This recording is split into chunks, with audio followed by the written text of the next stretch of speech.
All right. Welcome, one and all, to Three Count Commentaries. This is your host, MagMongoSlade. We're going to talk about women's wrestling tonight. It's one of those times where I didn't actually plan to do anything. So I came across some articles some stories that kind of, made me think. And because I like when things make me think, I decided we were just going to dump this on you. So last night on AEW Dynamite, there was one women's match that went a grand total of 60 seconds, and people got pretty upset. So then there came out a slew of articles about women's wrestling. One about WWE women's division being bad right now. Another one is how to fix AEW's women's division. Both of those are from No DQ. And a third is from Cage Side Seats, which suggests that Tony Khan only booked Britt Baker last night to prevent people from being upset that there was no women's matches on the show. That's the one we're going to start with, because that's the one that actually got my interest. So we're going to start with that in a few minutes. Hello, AJ3, Top Dog. How are you fellas doing? Mongo says he says unrelated question, but what is your favorite John Cena shirt? I kind of like the G.I. Joe joint he got right now, though. A lot of them were the same shirts that he had, it's just in different colors. like that's the weird thing, is a lot of those shirts are the same, they're just in different colors. So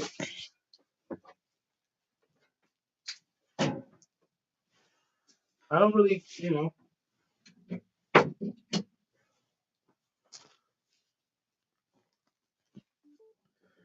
but I'm not really a merchandise guy, AJ3 says the only problem with our women nowadays, that should be the question about the state of women's wrestling. Are there any real women anymore? That's an interesting question. That's a really interesting question. What I'm about to hit you with the Matt Walsh. What is women's wrestling? What does that mean to you? What is women's wrestling? Now, I would like to go to bed at some point at a decent hour this time. I don't know. I like to go to bed early on Thursdays, wake up. Vince Russo also did an interview with Chris Van Vliet.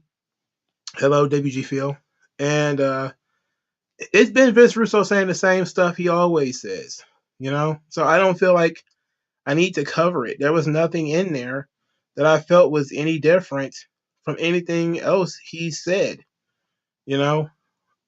I guess we can go over that too before we get in there, just as a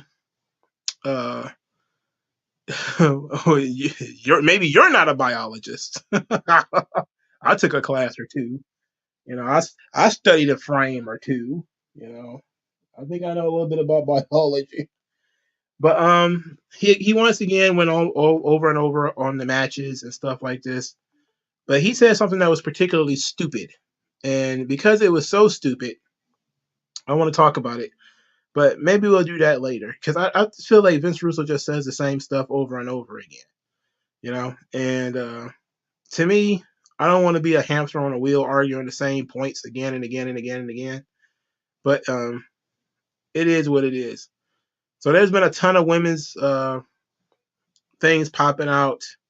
I think I just saw another article from No DQ about women's wrestling. It says, can Stardom work in America? Let's see if that really was the question that was posed. Yeah, can Stardom work in North America? You know what? We're going to throw that one on the barbecue too. We're going to talk about women's wrestling. And it ought to just get our juices pumping, because it's either that or keep talking about Vince Russo and the same crap he's been saying for 25 years. He don't care about wrestling matches. He cares about storylines. He doesn't understand that, there's other ways of telling stories. He doesn't understand why wrestling fans want to watch wrestling matches. It's the same reason why, people who watch baseball games. It's the same reason why people who watch basketball games. The halftime show of the Super Bowl is interesting and all, but people are trying to watch the game. You can't have halftime. And I know halftime has grown over the years, to eat up more and more time, but it's still only a sideshow to the game. the commercials and all the splendor that's around the Super Bowl is all just extra. It's really all about the game. The big money is on the game. Who wins? Who loses? You know? And that's what wrestling is about at the end of the day. I complain about wrestling matches too. You know, I say all the time, I love wrestling. I love wrestling matches, but shoosh, come on, brother. These, routine hour-long matches on TV, bro, you gotta have to cut me some slack on that one. No way. That's just too much time to dedicate. All right, so now we're 5 minutes in. We've discussed Vince Russo's hatred of wrestling matches. Let's talk about this. This is from Cage Side Seats. Is written by a guy named Kane A. Knight, who seems to be the only writer who works at Cage Side Seats. For the record, Cage Side Seats is it's a Vox Media rag, pretty SJW, but they wrote an article. I'm gonna skip through it, but they quoted Meltzer and Alvarez, a conversation that these two were having on their podcast. That's actually what I want to get to. So it says, early in the show, AEW commentators announced that Britt Baker was going to be, quote, in action. And that's when it dawned on me that AEW President Tony Khan was simply filling his quota of having one women's match on each episode of Dynamite. Furthermore, there was a good chance that match would be quick squash, because that's what most of the, quote, in action advertised matches end up being. And that's exactly what happened. By my timing, Baker defeated Kayla Sparks in about 66 seconds.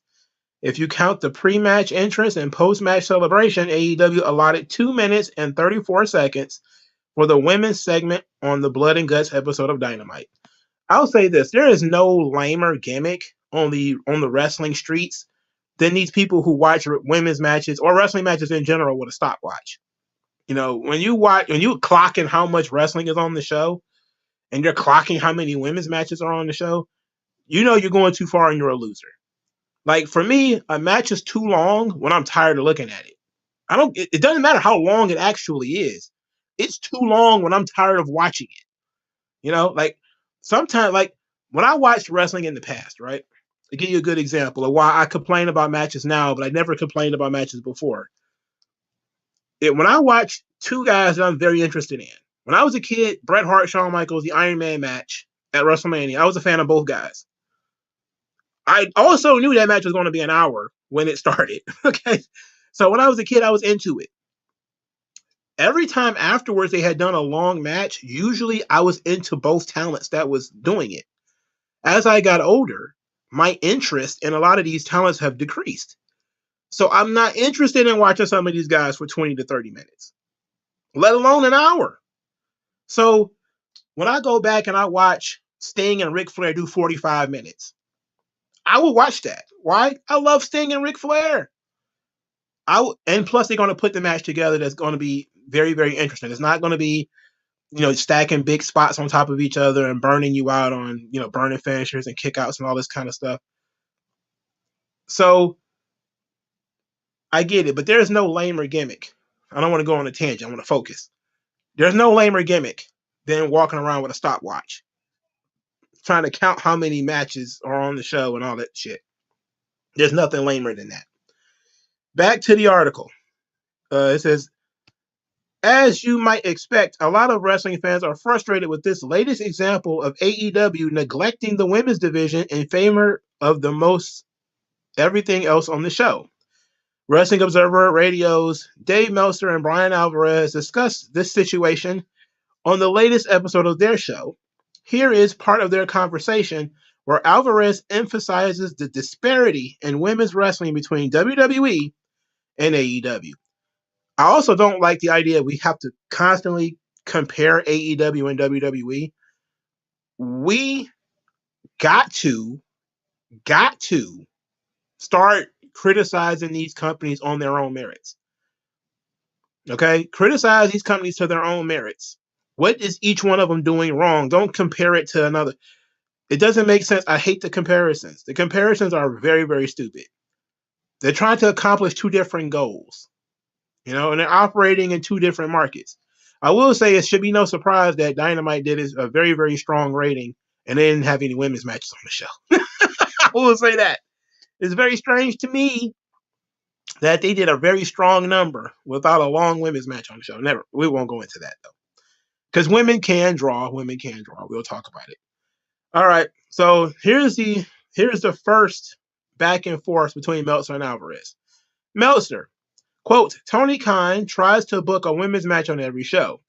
And in this case, it was a squash match that went a minute. Alvarez, quote, but I think the fans are of women's wrestling. The reason they're mad is that they don't want a tokens women's match. 3 weeks ago on Raw, it was Rhea Ripley and Natty was the highest rated thing on the show.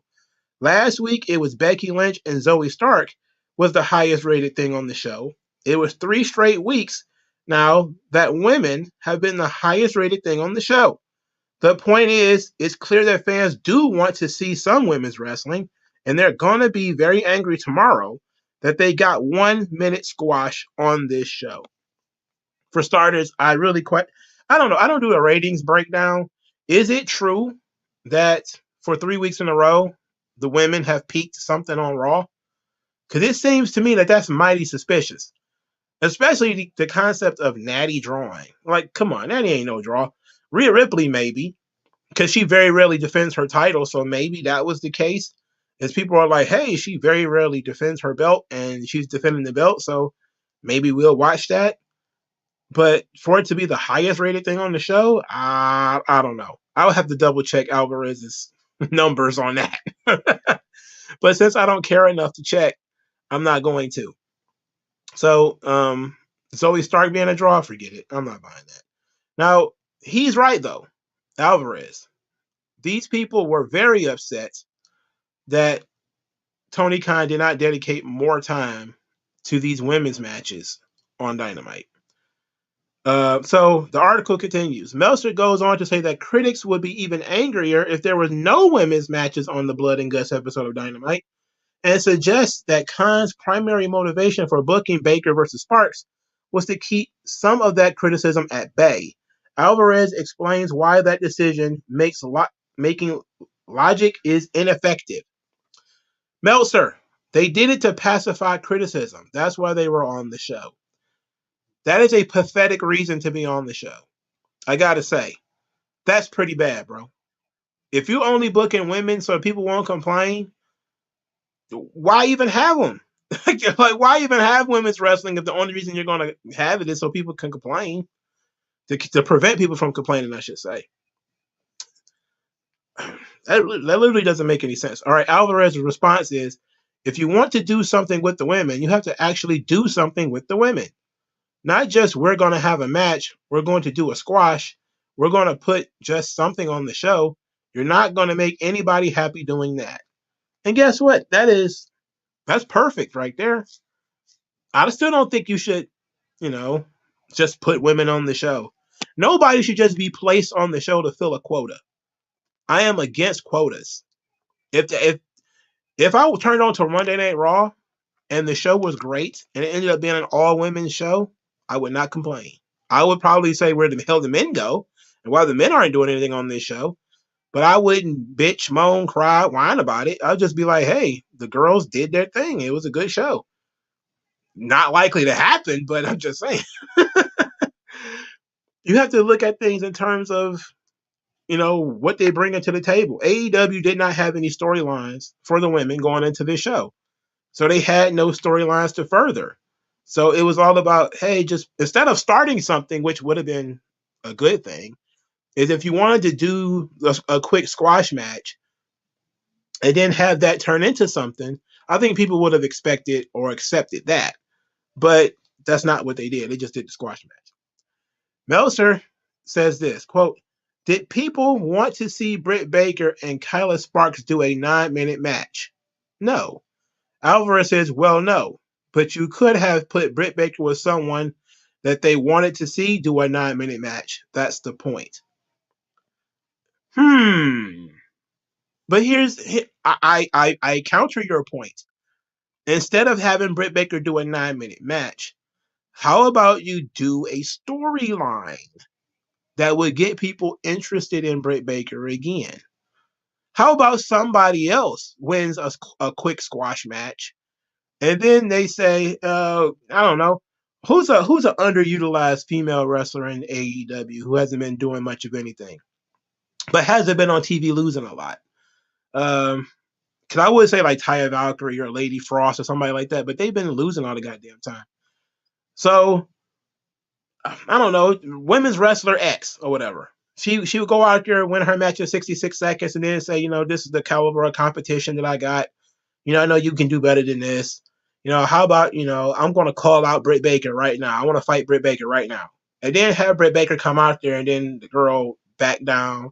Or they get into an argument, the girl backs down, and then Britt Baker cuts a promo on her. And then that would have been something that at least you would have created some tension in the women's division. You could have created something.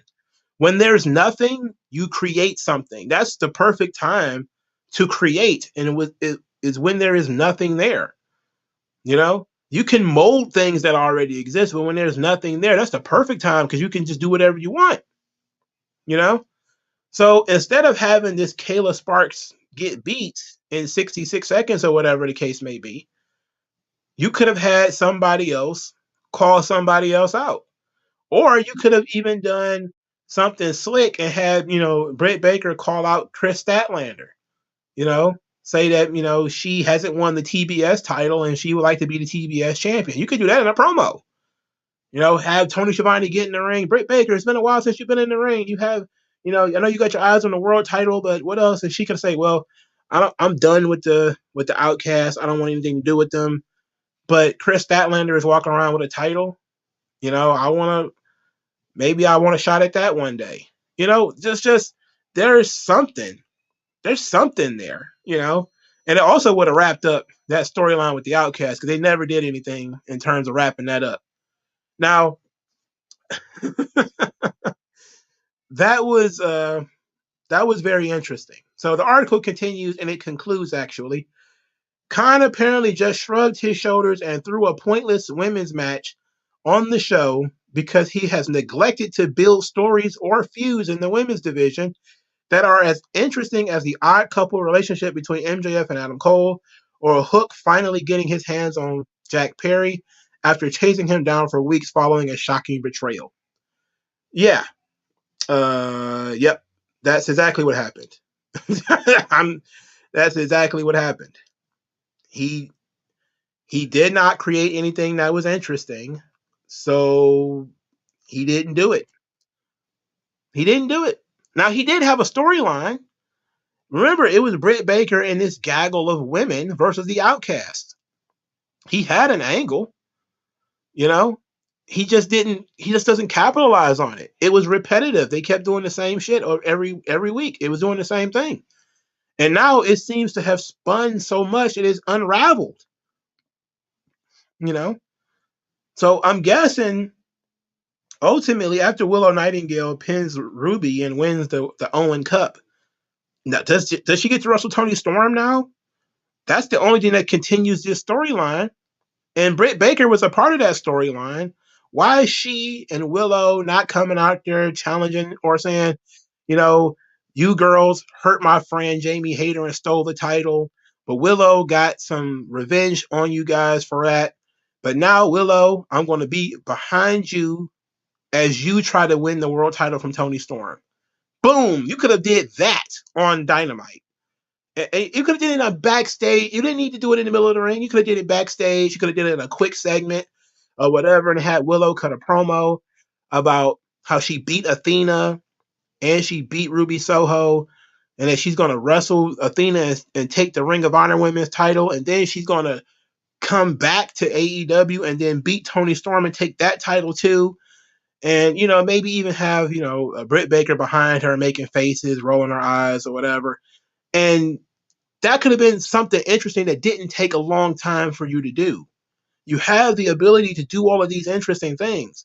You got all of these girls who, like, what the hell you keep hiring them for? Why you keep bringing them in and hiring them? And your idea is to do nothing. It was very weird. So to couple with this position, Tony Khan was asked about why there was no women's blood and guts match, which doesn't make any sense for there to be a women's blood and guts match. It doesn't make sense, right? So here is the thing. It says Tony Khan would address why there isn't a woman's version of the Blood and Guts match during the Blood and Guts, and Ring of Honor Death Before Dishonor media call saying, Tony Khan said, quote, "It would have been an interesting idea. It could have been a great match. I definitely think Jamie Hayter's injury is probably a 5-on-5. They're given some of the depth issues, and especially given Willow Nightingale just got back, and putting her in the kind of match after she had a major head injury in Japan probably wouldn't be very smart. We've had some other major injuries there, and when there was some fan momentum for that idea, I think the Outcast versus Jamie, Britt, and some others was really running red hot, and Jamie was a part of that. Some of the momentum for that when Jamie Hayter was running hot as champion was there. And I'm not sure at this moment, given some of those injuries we had, that was feasible. Also, with so many of the women competing this week on the Owen Hart Cup, it is a very hard-hitting match, and there is a lot of attrition for it. Santana still hasn't been back from last year. The women's division is pretty beat up. They've been beating the hell out of each other. Probably was not a feasible idea for them this year. So he talked about kayfabe stuff and not. Listen to what he said here. Now, does this sound like a man who thinks that men and women are equal? I mean, they're not. But if I want to critique him from the left, let's critique Tony Khan from the left here. A left position. Tony Khan mentions how the women are injured, and a lot of the women are injured and stuff like this. Jamie Hayter's the only one who's injured, if I remember correctly. Who's also injured? Bryan Danielson. They replaced him, right? They just replaced him. They just put somebody else in there. So Jamie Hayter's injured. Okay, replace her. Put somebody else in there. It was all random women anyway. You talk about, the women's matches, they're so hard hitting. Harder hitting than like what Moxley's been doing? Moxley's been bleeding every week for 2 years. He's been bleeding every week for 2 years, and he can't make it. He can't make it. Oh wow! You don't think that much of your women's division? Look, you could have said, maybe it wouldn't have been a blood and guts match, but something strong like a trios match. You could have gotten away with that. It didn't need to be blood and guts. You could have said with Jamie Hayter's injury, we probably could have done a trios match, and maybe we will do one. It was all because this was asked before the show. This was asked before the Blood and Guts show. So he was asked already about the women's involvement on this show. And the response was, it wasn't feasible this year. Instead of, we got to come up with a different alternative, which would have been to do a trios match, maybe no disqualification Texas Tornadoes trios match, which you could have had a lot of the same stuff that's in a Blood and Guts match, but it would have been a little bit different. Where you could have had the 3 members of the Outcast versus Sky Blue, Willow, and Britt. Done. Don't need to talk about Jamie Hayter's injury. So what? She's injured. You don't need her for this match. Like what's going on here? And people are just letting him slide with this stuff. Look, I don't care. It's women's wrestling. It is what it is, but I find it very interesting that when he's asked a direct question about this, his thing was to talk about, the women's division is real banged up. It's real banged up, bro. What a banged up division this is. What do you mean it's banged up? What do you mean? Oh, Willow just had a serious head injury in Japan. She's wrestled on your television since then. You booked her for a title match on Friday. You have her booked to wrestle Athena again on Friday.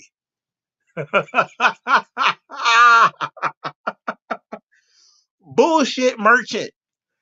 Tony Khan is a bullshit merchant, bro. This stuff is hilarious. Look.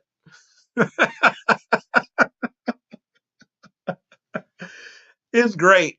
It's absolutely fantastic. You could have did a 6-woman tag and been done with it, bro. Now, what do you replace on the show? Because the Blood and Guts match is going to be an hour. Do you replace Hook and Perry? You could have kicked that to next week, I guess. I don't know. I don't know what you could have done. You know, I'm not saying he did the wrong thing. I ain't saying he did the right thing either. I'm just saying decisions were made. You know, decisions were made.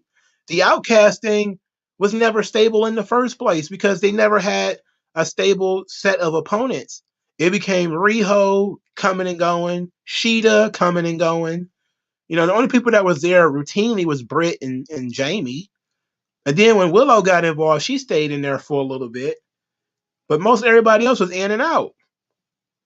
And then you had the Outcast sticking together, and you didn't have the other girls sticking together, and they baby faces. They should have been sticking together. You had you had them like fighting fair matches and losing by cheating pretty much every goddamn week instead of having the girls sometimes turn the table. And I get it. Part of the reason why you can't have the Outcast wrestle is because of Saraya. You know, because of her neck. Let's say you wanted to get around that. Simple. You find somebody you're not doing anything with and turn them heel. How about that? Just like you did with Konosuke Takeshita, where you turned him heel to play a role on this story. You could have took one of the girls you weren't doing anything with and then turned her heel to join the Outcasts. Done. Saraya doesn't have to wrestle. You could have just replaced her with somebody else. I mean, this stuff is very easy. It's very easy. You just have to. You gotta want it, man. Like the. I don't know how many times you guys have seen like that Virgil promo. That it was so bad. You got to want it, man. Let's there's no mention of Saraya whatsoever. AJ3 says, just like WWE Evolution, remember it was an all women's pay-per-view and some people questioned that it drew. It didn't draw. It didn't. So that was about it. You know, it was pretty simple at that point. It didn't draw. It didn't do good. All right, so Top 5 Wrestling wrote an article, How to Fix the AEW Women's Division in 5 Easy Steps. I haven't read this, but we'll do that too, but I want to go to you guys first. Vegeta Lover said 92 says Emma got hired because she was there before and she's with Moss. Yeah, she was in the early version of NXT with Triple H, and you know Triple H loves his NXT babies, so it is what it is. The Chad T.I. says he must be talking about Moxley. The new rules for AEW is going to piss off Moxley. Well, he didn't stick to him anyway, so what difference does it make? AJ3 says Billy Starks was his recent signing and he did nothing with her, and we haven't seen her in a minute. Interestingly enough, she is, I think, the exact same age as Nick Wayne, and they haven't done anything with her. I mean, why not bring her in as one of Saraya's underlings? You know, like they like doing the big buddy program, right? Why not take young Billy Starks and say that Saraya took a liking to her and going to take her under her wing and introduce her as a third member of the Outcast, and she could be the bump machine. You know, she's young. She ain't got Tony's young. She's like 25, 26, maybe 27, but she's been in the business for a while. Ruby's been in the business for a while, has quite a few surgeries, had a long surgery. One time she was out for a while. Billy Starks is 18. Put her in there, make her take a bunch of bumps and clotheslines and all this kind of stuff. She takes all Saraya's bumps, and she get a chance to work with somebody who's more experienced than she is, and she gets to be a part of something, and she gets to be featured on the show. Why not? What would be the reason why you wouldn't do that? That's what. See, it's not just an idea that I'm just throwing out there for free. My question is, what would be your reasoning for not doing it? Like, the only reason you would not do something is if you already got something planned. He doesn't have anything planned for like Billy Starks or anybody like that. So why not do that? Why not take the opportunity to put her in the spotlight a little bit? Even if she fails, even if she sucks, the point is for her to actually learn something. You know, the point is for her to get better over time, because of course she sucks. She's 18. She's been wrestling on the independents for 2 fucking years. She's not that good. I mean, look at NXT. they put these people in under the spotlight. They're very young. Most of them have less than 2 years of experience, which is why I was surprised when I saw Thea Hale. She's 19 years old, but she's been wrestling since she was like 17. You know, she was wrestling on the independents. I forget what her name was, but I think it was something. She was on Dynamite or something like that, or Rampage or something, Dark maybe. And you're like, she's been around for a little while. She got a little experience, not a lot. Of course, nobody in NXT has a lot of experience, except the veterans. But Corey J, very young. Roxanne Perez, very young. No matter how good they are, they can always be better because they need 10 more years to get better. So if you got Billie Starkz while she's young and you think there's something prodigious about her, utilize it. Use it in a storyline. She's the youngest female ever signed to AEW, and Saraya is taking her under her wing as her pupil, and that could be fun. It could be a fun opportunity. But that would be you caring about storylines. That would be you caring about the progression of a young person's career and their character and all these sorts of things. Nobody cares about the fate of these kids. That's why Top Flight end up keep getting hurt and all this kind. Nobody cares about them. Nobody cared about Private Party. They just want to throw them out there and make them do a bunch of fucking flips. If you actually cared, you would slow them down and say you could draw more money. You would draw more money with your mouthpiece and 5 or 6 staple moves. That's all you really need. Especially when you see that there's people on the roster that basically has the same skill set and body type, etc., that you have. You could do something different and make some money. And if they're signed to you, you can control that. You have to be the boss though.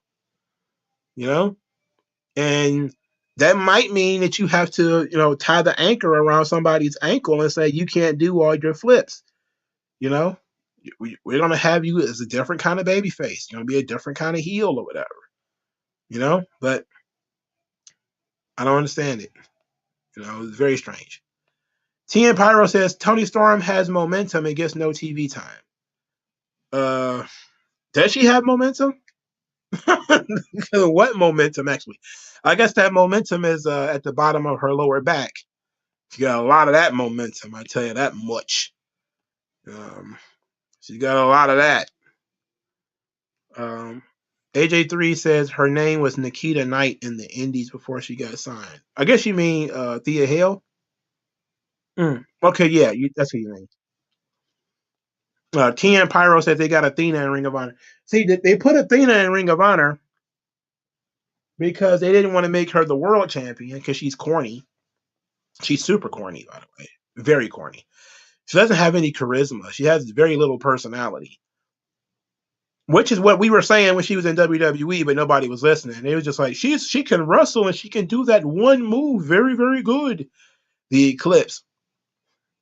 But she was on Impact. She would be dominating in Impact if she was there. I'm talking about Athena. But they put her in Ring of Honor, and she's just been under the radar. She's basically been disappeared from TV. I think she lost the last AEW match she had because she wrestled Willow on TV and she lost. So how about that? And now she's pushing to be the main event of Death Before Dishonor. She wants to be in the main event. Stop it. Look, Tony Khan should just do it. Just do it. Who cares? The kind of people who are going to buy your Ring of Honor pay-per-view is not going to care about your match order. They're not. And I was right, by the way. They're putting Pac and Claudio for the title. And I knew that was coming. As soon as I saw Pac walk off, I was like, yeah, he's going to be Claudio's opponent for Friday. And there it is. They tried to build it up. They tried to do some build for it, but not much. So it is what it is, man. So let's talk about how to fix the AEW women's division by some guy named Top 5 Wrestling. Oh, let's see. Last week on AEW's Battle of the Belts, AEW Women's Champion Toni Storm took on Taya Valkyrie. due to the weather issues fitting for a match with a woman named Storm, the live feed cut out more than halfway through, leaving a blank screen. What a perfect metaphor for the state of the AEW women's division, huh? It's been over 4 years, and to this day, it's the same formula for this division put on repeat. One match per show, maybe one storyline at a time, minimal investment. Pop quiz. How many current women's storylines exist right now in AEW? If you responded with 0, you would be correct.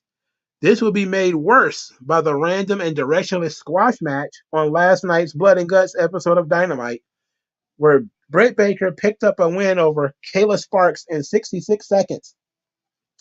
This is the only women's segment on the entire show. Look, guys, this is not hard. Booking women's wrestling, even competently, is not difficult. It's just as easy as booking the men. In fact, here are 5 easy steps to get there. He says, but what do I know? I've only been a women's wrestling fan for over 3 decades, which means you're at least 30 years old. You sound like you're a teenager. But let's go into this. It says, what history says. I don't understand this.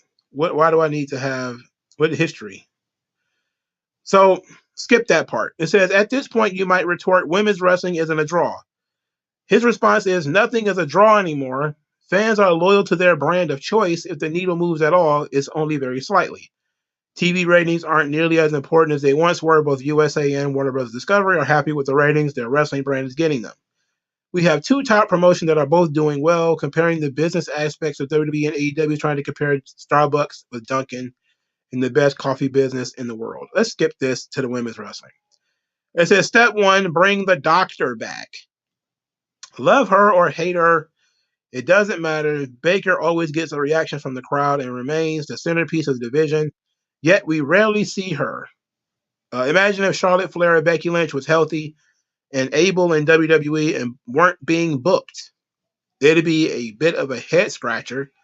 Baker needs to come back on a regular basis as the main focus of the AEW's women's division, and furthermore, come back as a heel. Pause. I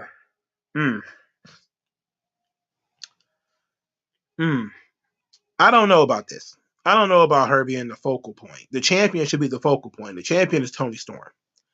So have her being the focal point of the division. Look, I guess you could say she's a standard bearer for the division. I guess you could say that. That would be fair. But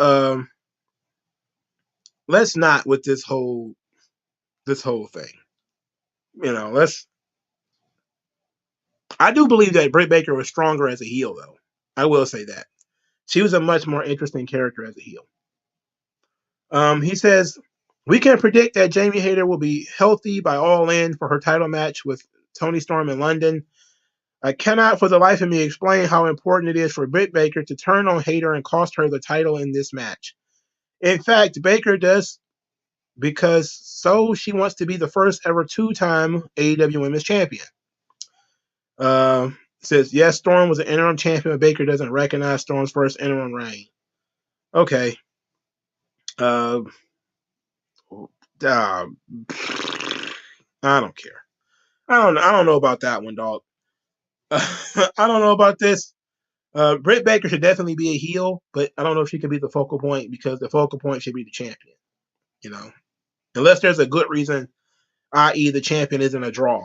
That would be like, you know, she'd be like Bob Backlund, where she's just the title holder. She's not really the champion as much as she's just holding the belt. The second step, the rule of 9s.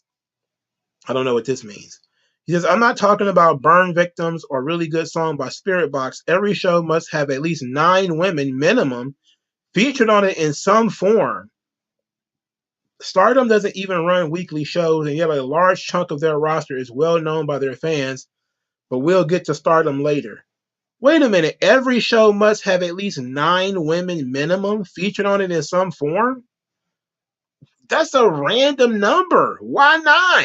Is he going to explain why 9? But why 9? And this feels like some kind of what they call it, that stupid Bechtel test, that we got to have two women on the show and they got to talk about something other than men. They can't talk about guys. Why not 40? Why not 8? Why 9? Why 9? I don't get it. Maybe he'll explain it. He says you can even keep the same one match per show quota of women's wrestling per week, but fill in the rest with short to long segments with other talents. Just get them on TV. Chris Statlander was chilling with best friends in last night's backstage promo. That counts. Julia Hart with the House of Black. That counts. If you have a singles match plus a vignette with the Outcast and a backstage interview with maybe 2 feuding tag teams, that's 9. Easy. A 6-woman match plus an Outcast segment makes 9. It's not that hard. Women make up roughly 20% of the entire roster, yet are featured less than 10% of nearly every show from Dynamite to Collision, with 30 to 40 men featured on average every show. Having 9 or more women helps to get that to 20%. So he picked 9 because he thinks that because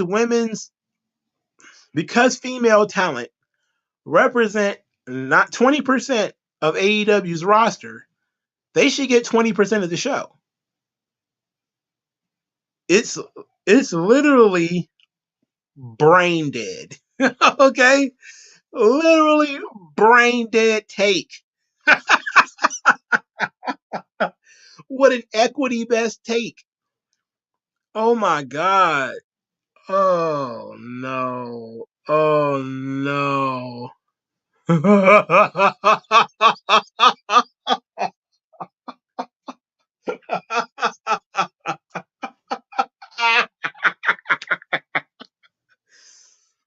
Oh my God.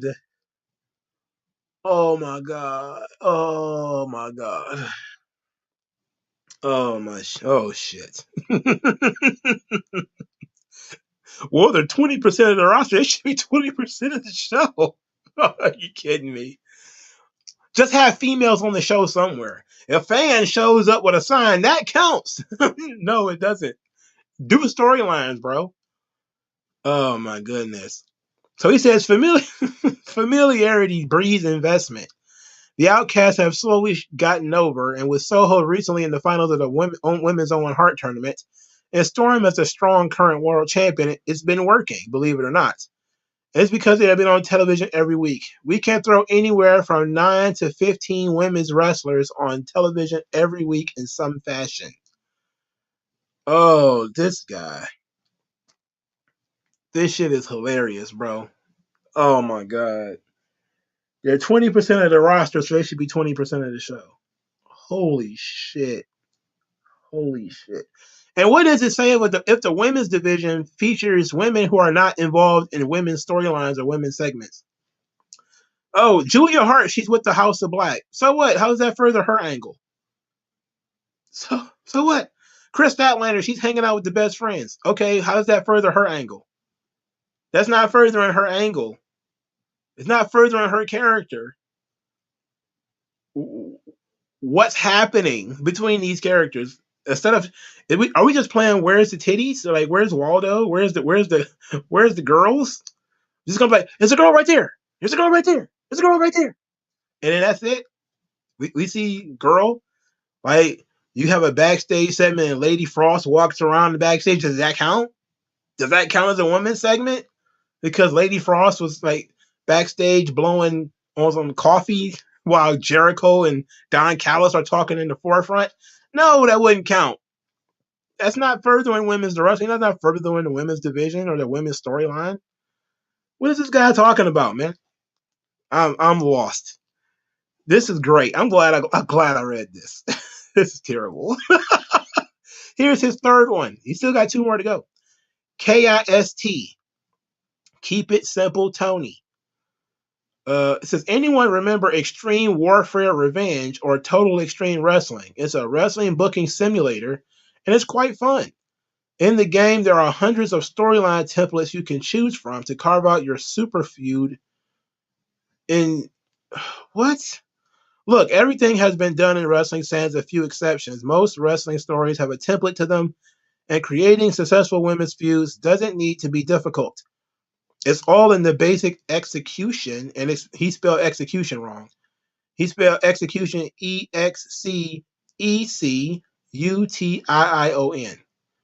Execution.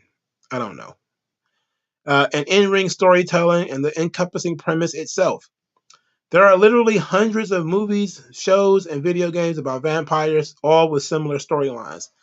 Yet some stand above the rest as high quality, no doubt because of the characters within the story. The same applies to pro wrestling. Take any random template of a story and insert the right of talent to make it their own. He says, I'm not advocating for Khan to start playing TEW, but even the most simple of storylines can go a long way. Hikaru Shida's feud with Serena Deeb in 2021-22 was wonderful, yet simple. This isn't rocket science. Just find 2 to 4 competitors, create motivations which leads to conflicts, and let it play out week to week over 2 to 3 months' time. Well, yeah, you could do that. You could do that. That is simple. That's just basic storytelling in general, though. Like, you didn't invent like basic storytelling. Step 4, use stardom as inspiration. Oh boy, here we go with stardom stuff. Why is stardom such a hot product right now? It is because they have a boatload of talented wrestlers who are having great matches in simple yet well-told stories and feuds. However, Stardom has built-in method to easy storytelling, and that's their faction format. When you have members of opposing factions feuding singles and tag trios feuds becoming very easy. I guess building, he said. Creating 4 or 5 factions in AEW for the women would make story building that much easier. It not only gets more women on television, rule of nines, but creates an environment in which fans can root for specific wrestlers within a faction, much like Stardom. The men have stables, why not the women? And hell, if you want to leave talents like Chris Statlander and Best Friends or align Jamie Hayter with the BCC, that's fine. But let's break most of the women off into their own factions. Let's see. Does that make sense to have women's factions? It's a cheap way of doing things, I guess. It's always cheap to help people get over by putting them in a faction, because then the faction's angle is their angle. So like Disco Inferno being in NWO only makes Disco Inferno interesting because he's furthering the NWO storyline. It doesn't really do much of anything for Disco Inferno. That's how I always felt about like Scott Norton and Stevie Ray. Like these guys they don't mean shit to the overall NWO angle. They're just a part of it. And that's basically what I just pitched for Billy Starks. It's just for her to be a part of the angle. And at this point in her career, she's not going to be a star. She's not good enough. She doesn't have promo skills. She doesn't have the in-ring skills. She needs to build that stuff up. She needs to build up investment. So her being a part of the angle would help. Britt Baker creating a stable for the purpose of feuding with Saraya's stable makes sense. But just random factions, that's that New Japan shit, and I don't like that. It doesn't make sense. It's not enough women in these companies to create like whole factions, like 5 to 10 women. Like Stardom is an all women's promotion. The entire roster is female, so you can do stuff like this. In AEW, you don't have enough women to put in a faction. The problem is when they do create a faction, like they did with the baddies, they broke it up too quickly, and it was broken up pretty much off screen. And then all the matches, the blow-off matches, were on like Rampage or Battle of the Belts or something like that, where nobody watched it. Like, you have to invest in these things if you're going to do it, and that's the first thing you gotta fix is getting people to care about the angles and stuff that you're doing. And absolutely, JS is absolutely 100% correct. If you put everybody in a faction, nobody's going to stand out. That's why you put somebody in the faction to take the beating, though. There has to be a bump guy in the faction. Dominic Mysterio in Judgment Day. He's the bump guy. He's going out there. He's going to take the bumps. He's going to get beat up.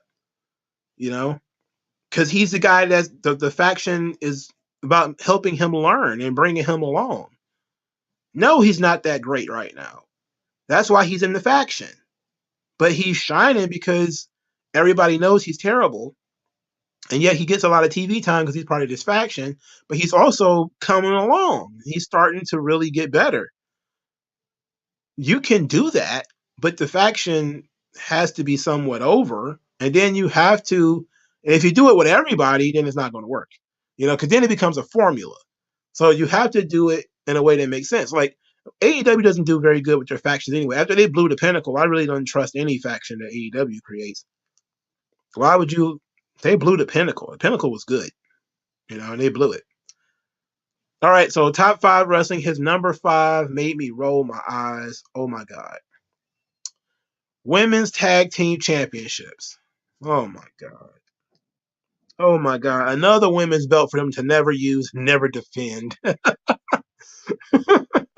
Another belt for Rampage and Battle of the Belts. It says, we barely see the Trios Championship on the line. The FTW Championship was just defended after a long time without a defense. The hard truth is that you don't need to defend championships all the time. It's okay to have titles floating around that aren't defended every week on television. Remember what I said about built-in stories and creating the factions. Adding a tag team championships to the mix only helps.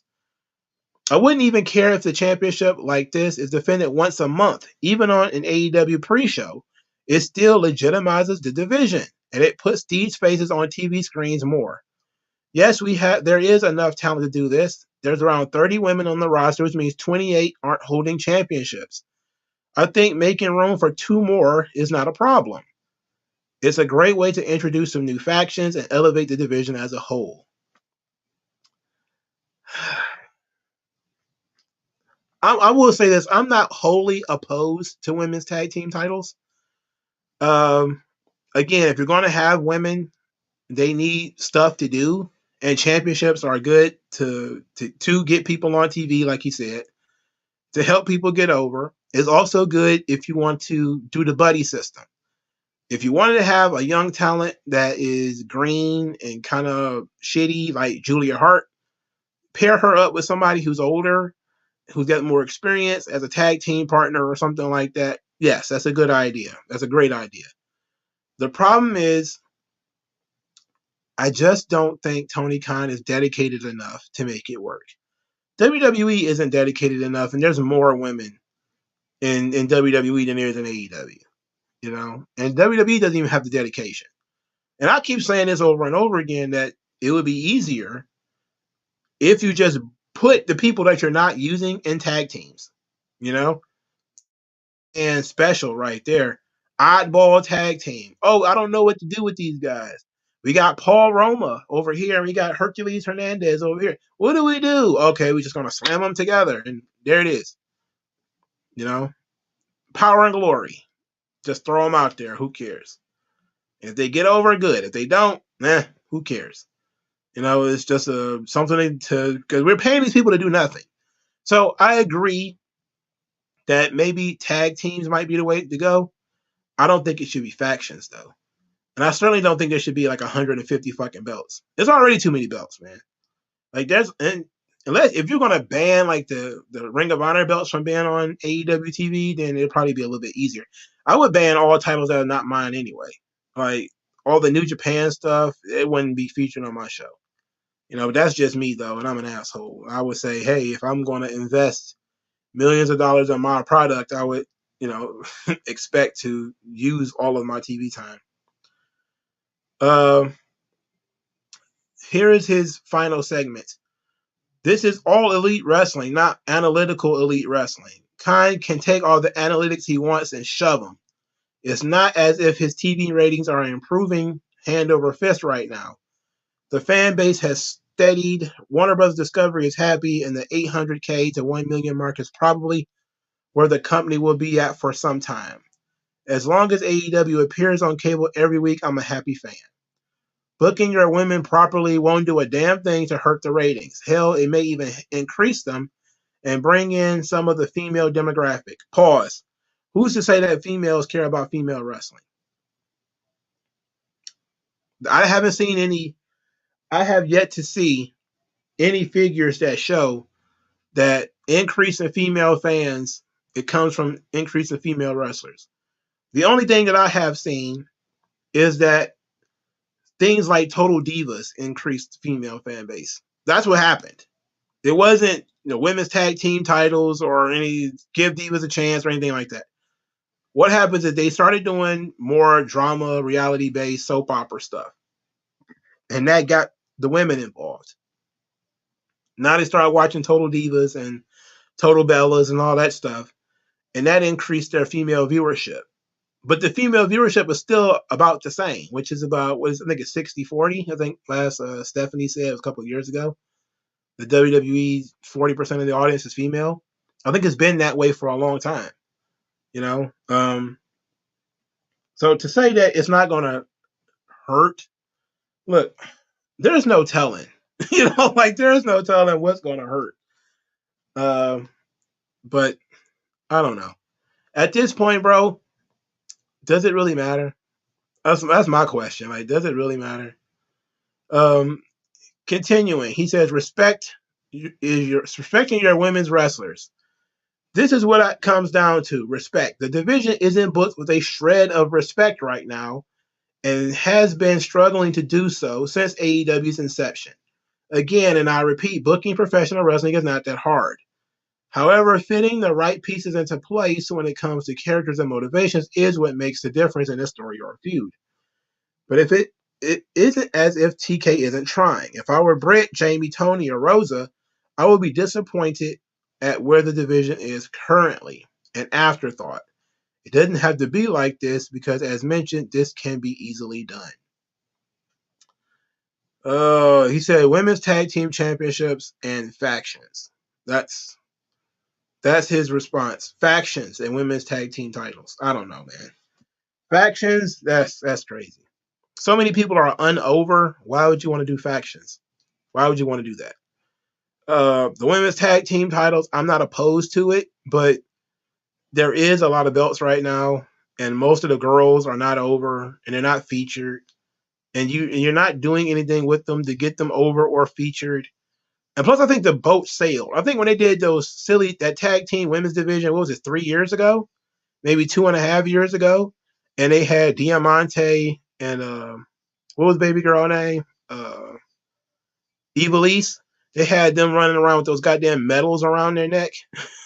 You should have created your women's tag team titles way back then. They didn't. You didn't.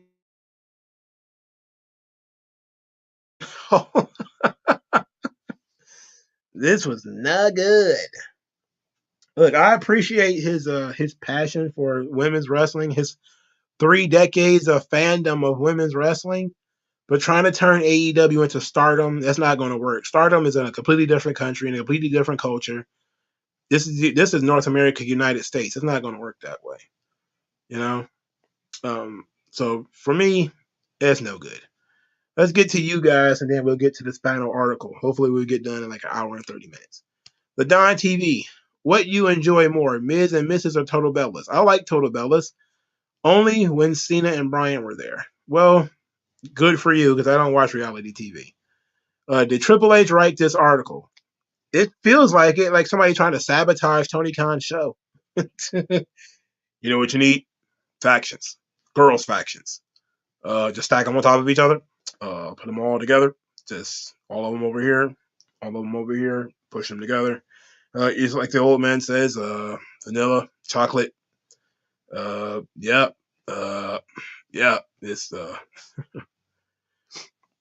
Santino and Fandango, they should have wrestled at the pay-per-view. I'll watch it on TV when I find it. JS said, kind of doubt TK doing any great critical thinking in these booking these shows. I think he probably burnt out. I definitely think that he's probably burnt out. He's finding out that booking these shows are not easy. And Vince has been doing this shit for 40 years. And of course, he's going to have some really bad ideas. He's been doing this shit for a long time. And he's trying to constantly branch out to new audiences and stuff. And Tony Khan is probably saying to himself, he's probably glad a guy like CM Punk showed up and says, give me the reins, I'll take it. I'll just take over this part of the show. FTR, I will just take this part of the show, and the Young Bucks. And he probably just let those guys do whatever they want because he doesn't have to think too much about it. Genius for just letting these people do what they want. But then when they do fucked up, stupid shit, it becomes a beard scratcher, you know. Um, don't forget the JAS and the implosion. Is that a women's angle? Like, where's Anna J on the implosion of the Jericho Appreciation Society? She's the only member. Well, I guess her and 2.0, they haven't said anything yet. But Anna J, why isn't she with Jack Perry?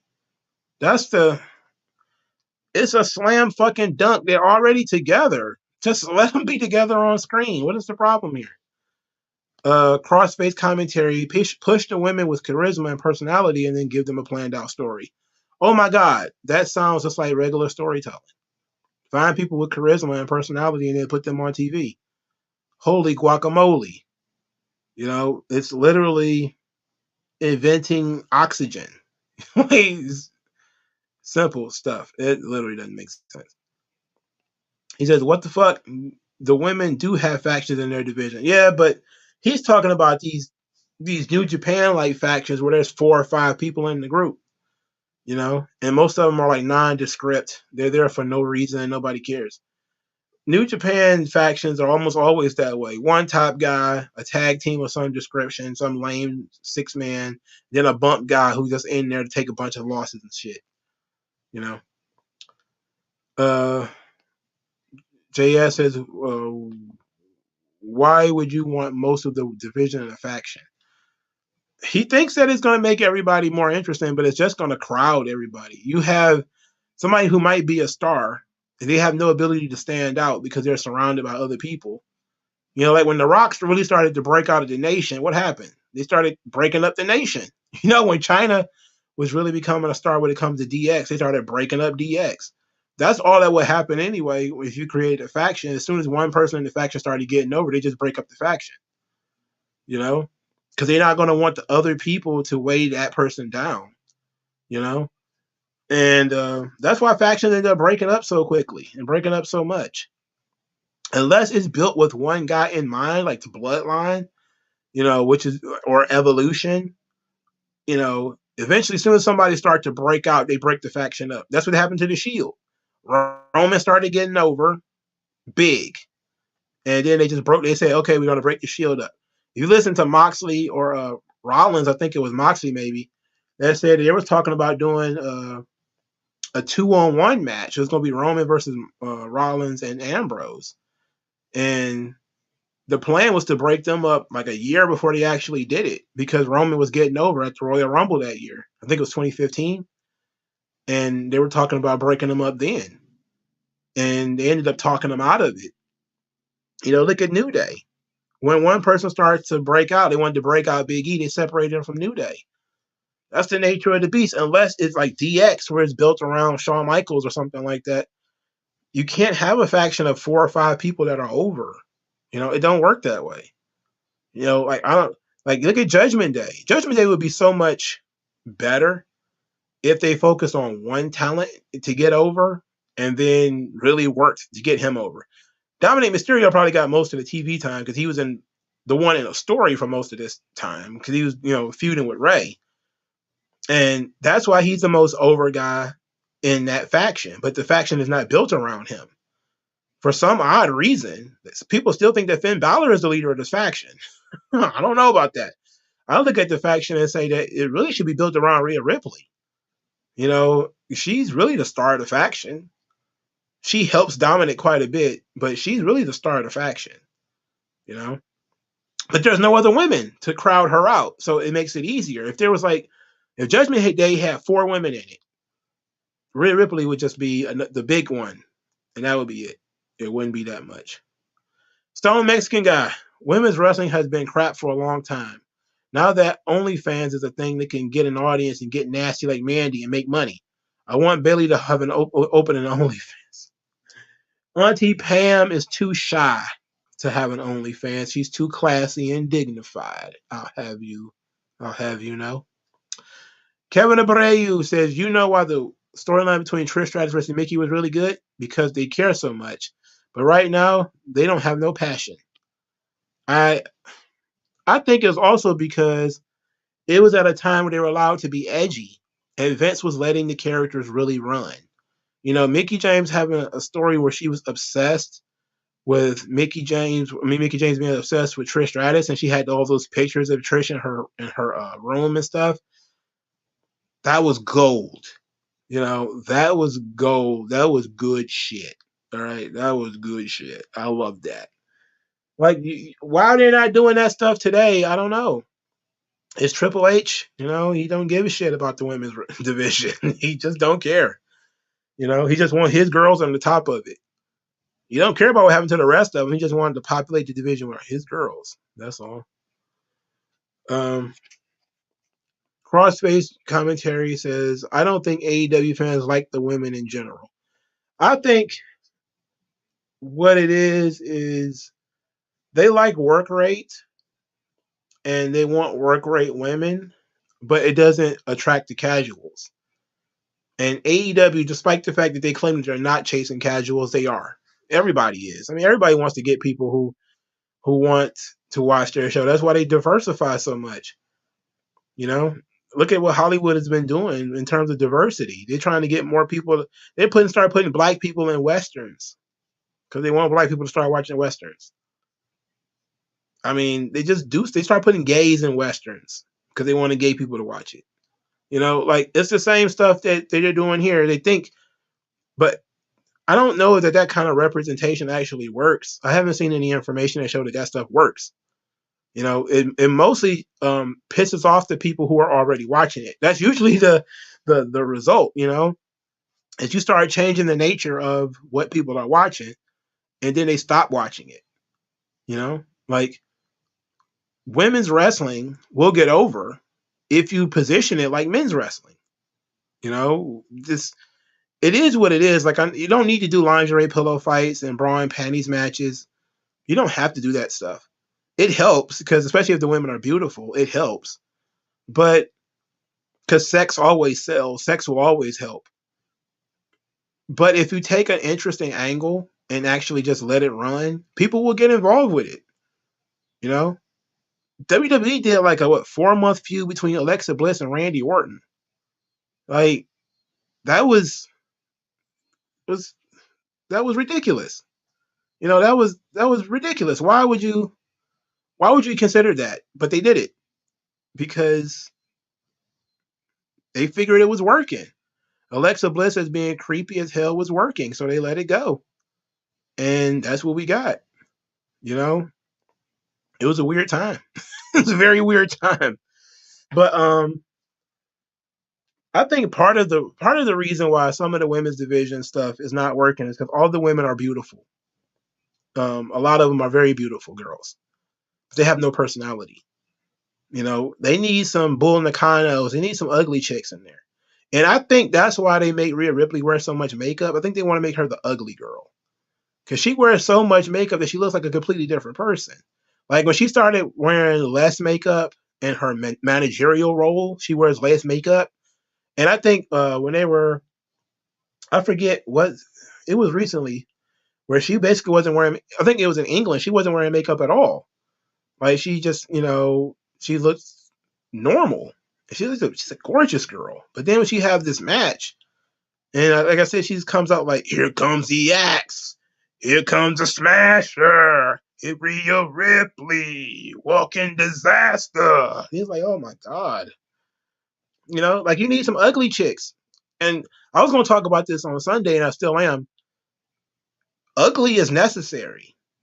And people have been talking about this when it comes to men's wrestling too. Like there's no King Kong Bundys or, you know, no Abdullah the Butchers, no big, ugly, fat, you know, weird looking guys, you know, because those guys draw money because they look funny, you know. So when all the girls are petite and slim and they all look good, people are going to be like, why should I hate her? Well, she's mean. It's like, well, guys don't care that girls are mean. You know, like we don't care if girls are mean if they're hot. I don't care if she's mean. You know, so what you need to do is get some ugly chicks, you know, or to uglify them. Face makeup is a good way of doing that. You know, makeup, that's what they do in the Rhea Ripley. That was another Vince Russo complaint is that Rhea Ripley isn't sexy or whatever. That's not the point. That's not what they want. They don't want Rhea Ripley to be sexy. That's the thing. They want her to be a vicious beast, an animal of sorts. So they uglifying her by making her wear all that makeup. Because if she was beautiful, she wouldn't get over as much. Because everybody want to fuck her. That's the thing, man. You can't have Sable worked because it was a beast that the crowd created, and then it went to her head.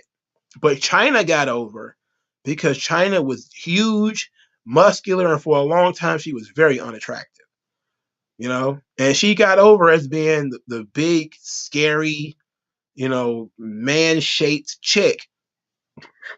And once she started getting all the surgeries to sort of beautify herself, it helped because you saw the transformation, like when she went from being sort of ugly to being beautiful. But she lost something in that inherent interest in being the big ugly brute, because nobody wants to be ugly, and then they don't want to have ugly people on television. WWE is really, visually conscious. That's why they make the fat guys wrestling t-shirts and all that stuff. If somebody was facially challenged, they probably would get over a lot quicker in WWE because they would look different. Zoe Stark is perfect. Zoe Stark she looks like a frog. But she's not ugly enough because she's still kind of like fit and everything. So I'm saying we need, like, somebody said Awesome Kong, but yeah, you need that. You like Piper Niven. Like, she's not ugly. She's just big and fat though. She's big, fat, and rotund. Like, she could be useful because she looks different. Just looking different can really, really make you stand out. And if you're an ugly person, on the outside, people will believe you're ugly on the inside. It's that simple. If you're ugly that's why when they changed Alexa Bliss, they made her wear all that makeup and she looked weird and sick. It was a way of trying to get away from her usually neotenous look. Because one of the reasons why Alexa Bliss got over so heavy is because she looked very young. She had a very neotenous face. She's a good looking girl. She's very short too. But when they started, trying to get her over as a heel, they tried to make her a little bit less attractive. They did do the schoolgirl thing, but it was creepy. It wasn't sexy. It was creepy. She wasn't wearing high heels and all that kind of stuff. I think she was wearing gym shoes or maybe even boots or something like that. So people was like, "Oh, they're doing a schoolgirl. It's supposed to be sexy." It's like, nah. I mean, she's an adult for starters. Second, look at the amount of makeup they're making her wear. Nikki Cross is a good example too. Like when she was, they had like the spread stuff under her eyes, like the eyeliner, and her hair was all over the place. She looked different, and when she was chubby, when she lost all that weight, and she went to being kind of cute, it was like she changed her look. Like Asuka looks so different from everybody else because she wears all the crazy face paint, and Asuka's not an ugly woman. She's a little bit older, but she's not ugly. Asuka's not ugly. Like there's so many women, even if I don't like them, they're not really ugly. And what you want to do is you want to try to get people who stand out. And if everybody's a 5'6" blonde or super fit girl, it's gonna be hard to stand out. It's gonna be hard to stand out if everybody's your same size and you look the same. You got to stand out somehow. I don't know. Like, I wouldn't be surprised if people can't tell the difference between Liv Morgan and Alexa Bliss at this point. Top Dog says, "Who do you think is the hottest woman WWE ever had?" Oh, I don't know. That's a good question. Layla was super hot. I mean, she was great. Candice Michelle was super hot. Nikita Lyons is super hot right now. Gigi Dolan is also super hot. There's been a couple, that have been. I don't really like the my thing was never the traditional girls, the Tori Wilsons, and I was never high on Tori Wilson.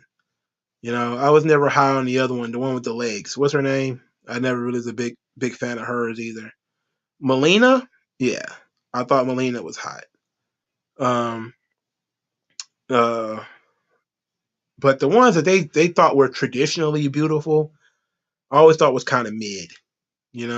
Stacy Keibler, that was her name. Yeah, Stacy Keibler, kind of mid. I wasn't into it.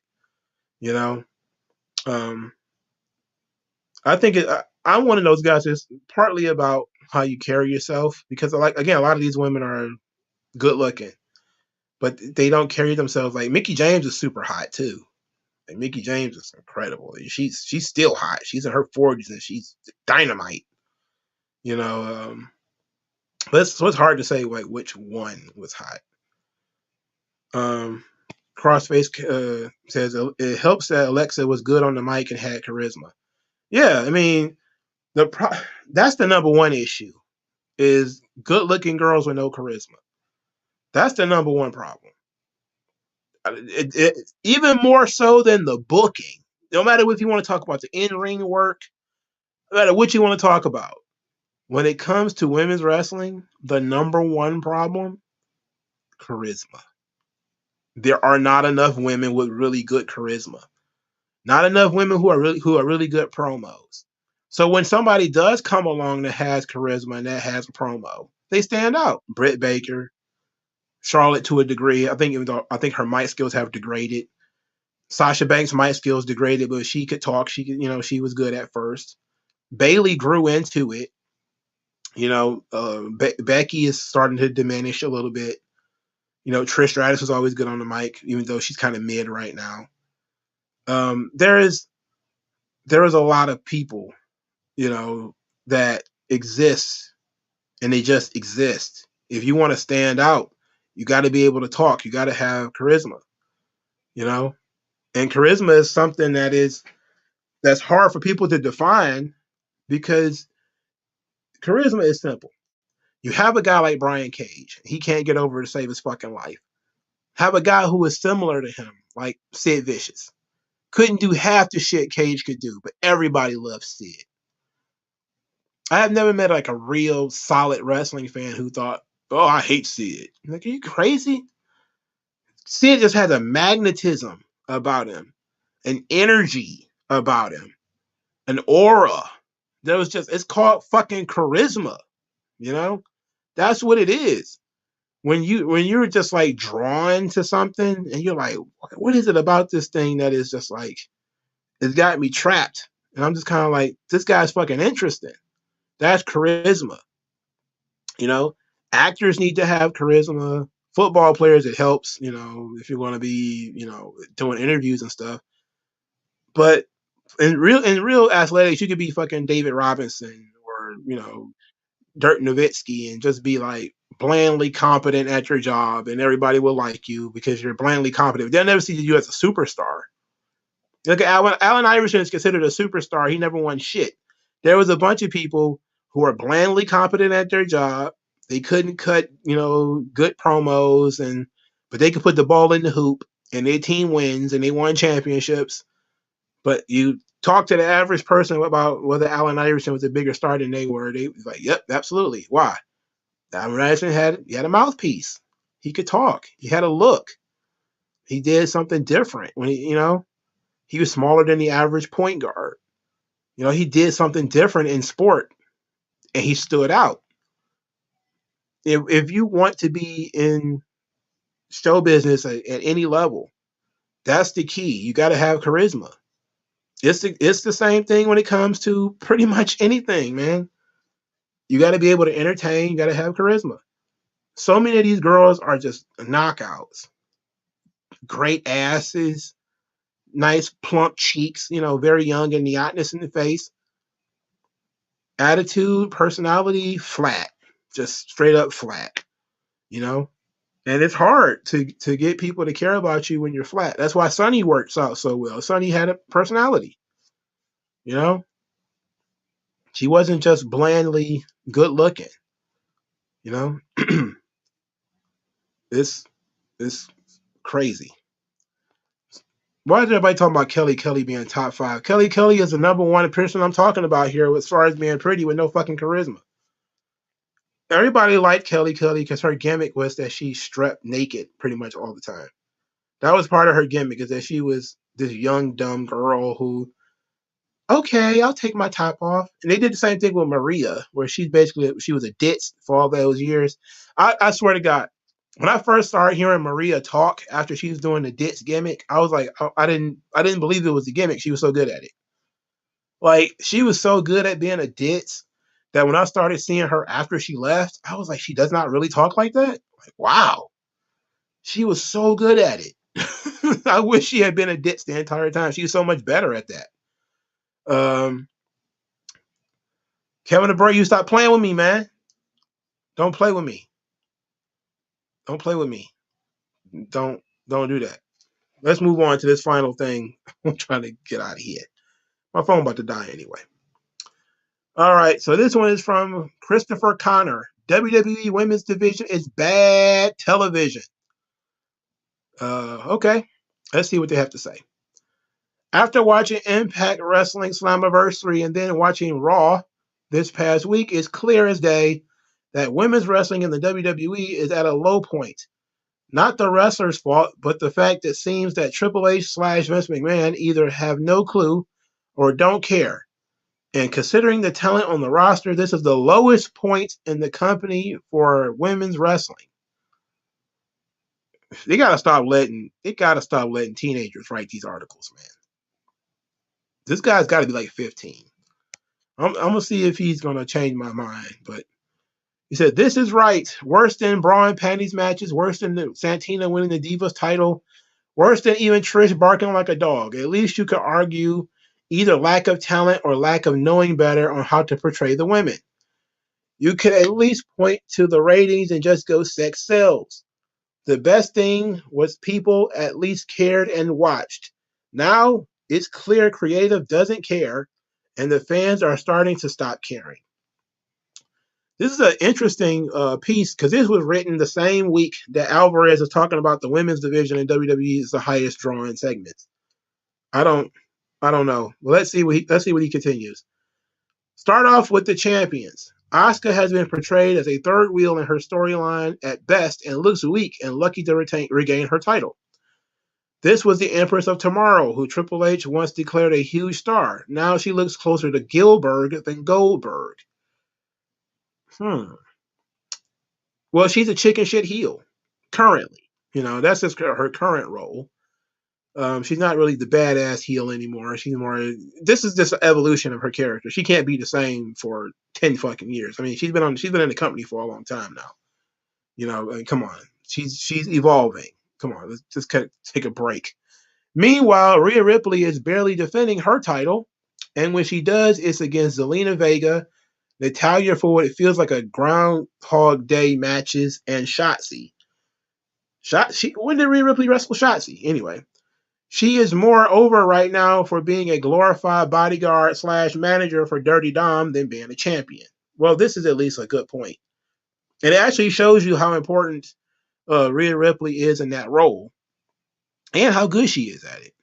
And that she can have that dual role. I talked about this, I think, before, where I talked about Rhea Ripley having that China where she can do both. She can be an intimidating force, but also a sort of flirtatious, feminine character. And they show that in the depiction of Rhea Ripley, again, with how she changes her look when she's about to wrestle versus how she looks when she's just at Dom Dom's side, like, especially when she wasn't wearing makeup for all that time. So whatever.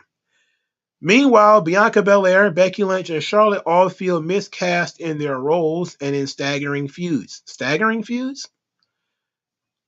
I don't know. What does that word mean in this context? Moving on. Trish Stratus' return has been mired in mediocrity as a heel. Can't argue with that.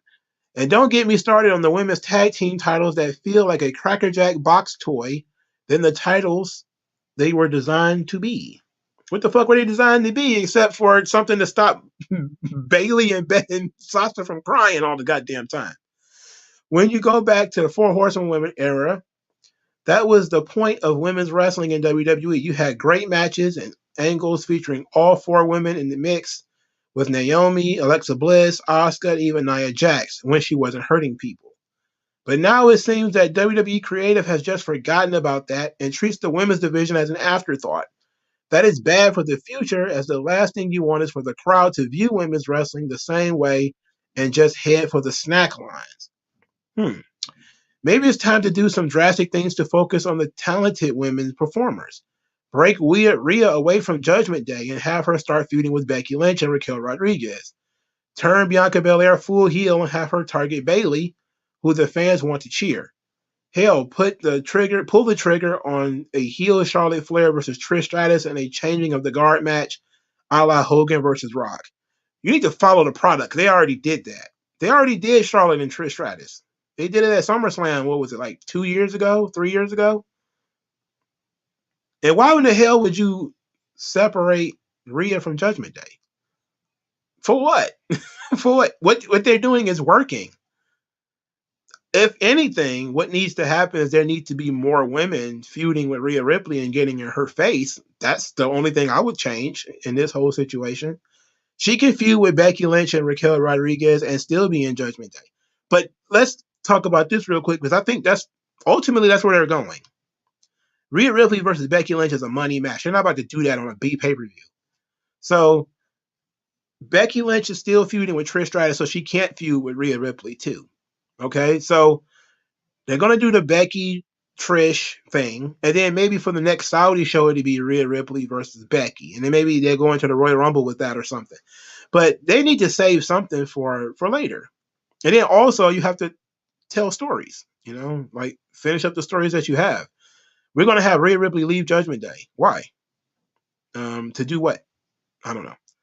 But yeah, Becky is definitely cringe. She's not good right now. She's not been good for at least 2 years. I think the baby took a lot out of her. She's one of those people where I think success destroyed what she had.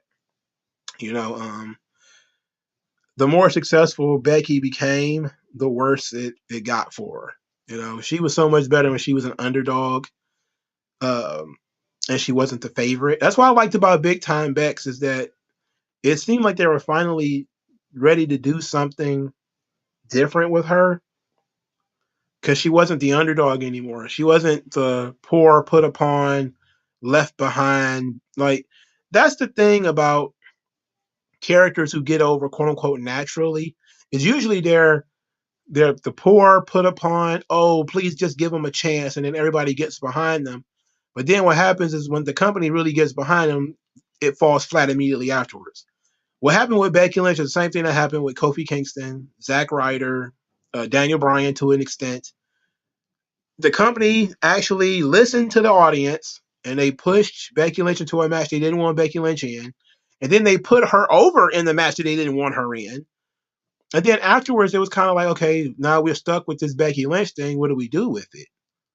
And their idea was to put her in the ring with Lacey Evans.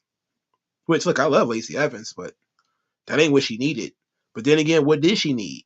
She wasn't supposed to be in that position, Like, it was the same thing with Kofi Kingston. It was like he wasn't supposed to be the world champion, so now he is, and now what do we do? I don't know. So, was that the end of this article? It was close to the end. He says, whatever you do, it's time for the WWE to do something better, because right now women's wrestling feels like something worse than even the bra and panties matches. Feels like an afterthought. Thank God this was short. At least it was short. I disagree. I disagree. It's not worse than it's ever been. It's not very good. It's not worse than it's ever been. I think that people keep waning on the interest. I think that the interest was there before the pandemic.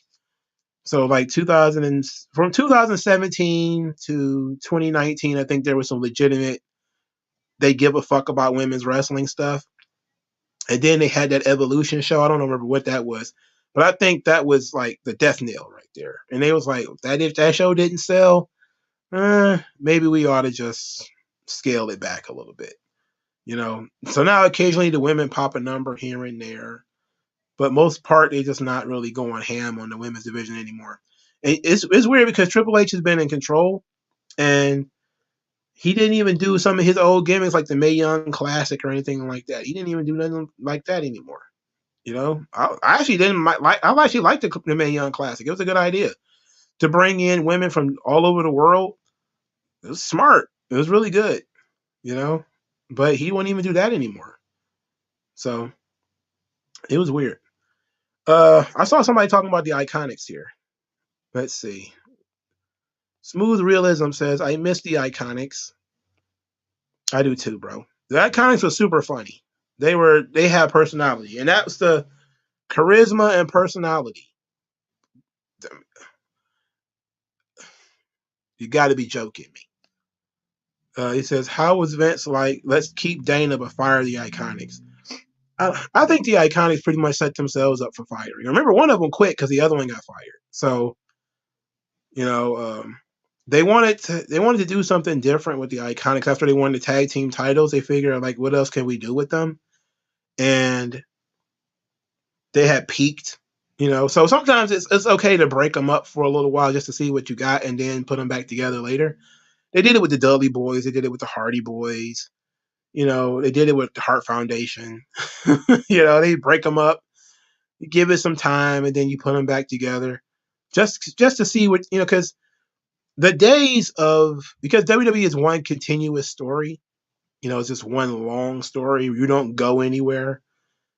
It might make sense to you to break up to get back together. You know, granted that the feud isn't like a blood feud and you set each other on fire and all that kind of shit. That you gotta that's one thing about wrestling. You do all kind of shit to somebody, shit that you can't possibly forgive, and you still end up back friends like 6 months later. That's crazy. But I get it. Separating them via I think it was the draft that ended up separating the Iconics. But you could have done something that was fun with that. And just to see what you got. The idea was to push Peyton Royce, but she ended up not working out. She ended up being extremely bland. And Billie Kay was the one with all the personality. So they used her as best they could, but then, you know, they fired Peyton Royce and Billie Kay says, you know, not without me. And so she quit. I think if I remember correctly. Um, so but I like the Iconics. I thought they were hilarious. They are a good example of women's division done right. You know, you put them on there, they're funny, they can interact with anybody, not just women, they can interact with the men, and they can do real fun stuff. I love the Iconics, you know, and it's unfortunate that I think they're going to come back someday. I think they'll be back sooner than later. I think both of them are pregnant. Well, I think one of them just had a baby, the other one is pregnant. So maybe afterwards. Well, I also heard they retired, but we'll see. I wouldn't be surprised if the Iconics didn't come back. You know, they were a perfect WWE act. Just imagine if Chelsea Green had hooked up with the Iconics, man. Like that could have been amazing. Could have truly been something special. You know, I'm looking at this thing right now, and Vince probably saying how wrong he was about Chelsea Green because I know Vince McMahon likes Chelsea. I just know he does, and I wouldn't be surprised if he doesn't turn around and just start pitching stuff for her eventually. You know, maybe when he was mad at Triple H, he just wanted to get out everybody that he hired. Chelsea Green was just one of those members. But you can't tell me that, oh, the same guy who saw the talent in so many couldn't see the talent in Chelsea Green. You can't tell me that. You know, I'm going to be honest. I didn't think Chelsea Green was going to be that much of anything anyway, but she has really proven herself over the last couple of months. You know, going from getting no time to all the time that she gets now, she's really good. Um, she was. I like the Iconics though. They great. Smooth Realism. Yeah, that would have been crazy. Chelsea is one of the few bright spots on Raw. She needs more time. They need to open up and let Chelsea Green do more. You know. Um. I don't understand why they don't do like outside the ring stuff where she gets to be like Mariah Carey and you know start demanding like all yellow M&Ms in a bowl in her in her office or something like that. Like all kinds of stuff that would be absolutely hilarious. That would probably get her over huge. You know, it would be great, and it would be I think probably much better if she was in an oddball tag team with Sonya Deville. But I like the whole thing works out. Top Dog says, imagine Grayson Waller with the Iconics. Oh, he could have had a blast with them. Austin Theory too. It really could have worked with the Iconics. It would have been great. Fuck shit. Mongo, have you seen the Gooby Files video? A lot of IWC YouTubers are under attack by just Gooby. Stay safe. Who the fuck is Gooby? I have no idea who that is. I tend to just keep my head down and keep doing what I do. I don't know who that is. Take a L on that. He says, Vegeta Lover 92 says, I'm curious about the NXT breakout tournament myself. Yeah, like what happened to that? What happened to the breakout tournaments? There's no breakout tournament. The King of the Ring tournament that we was promised, that joint didn't happen either. Now they're going back to Saudi Arabia later this year, so there's always an opportunity that King of the Ring thing can still happen, even though I don't think so. It'd be too late in the year for it. But what happened to all the NXT? Like WWE really dropping traditions.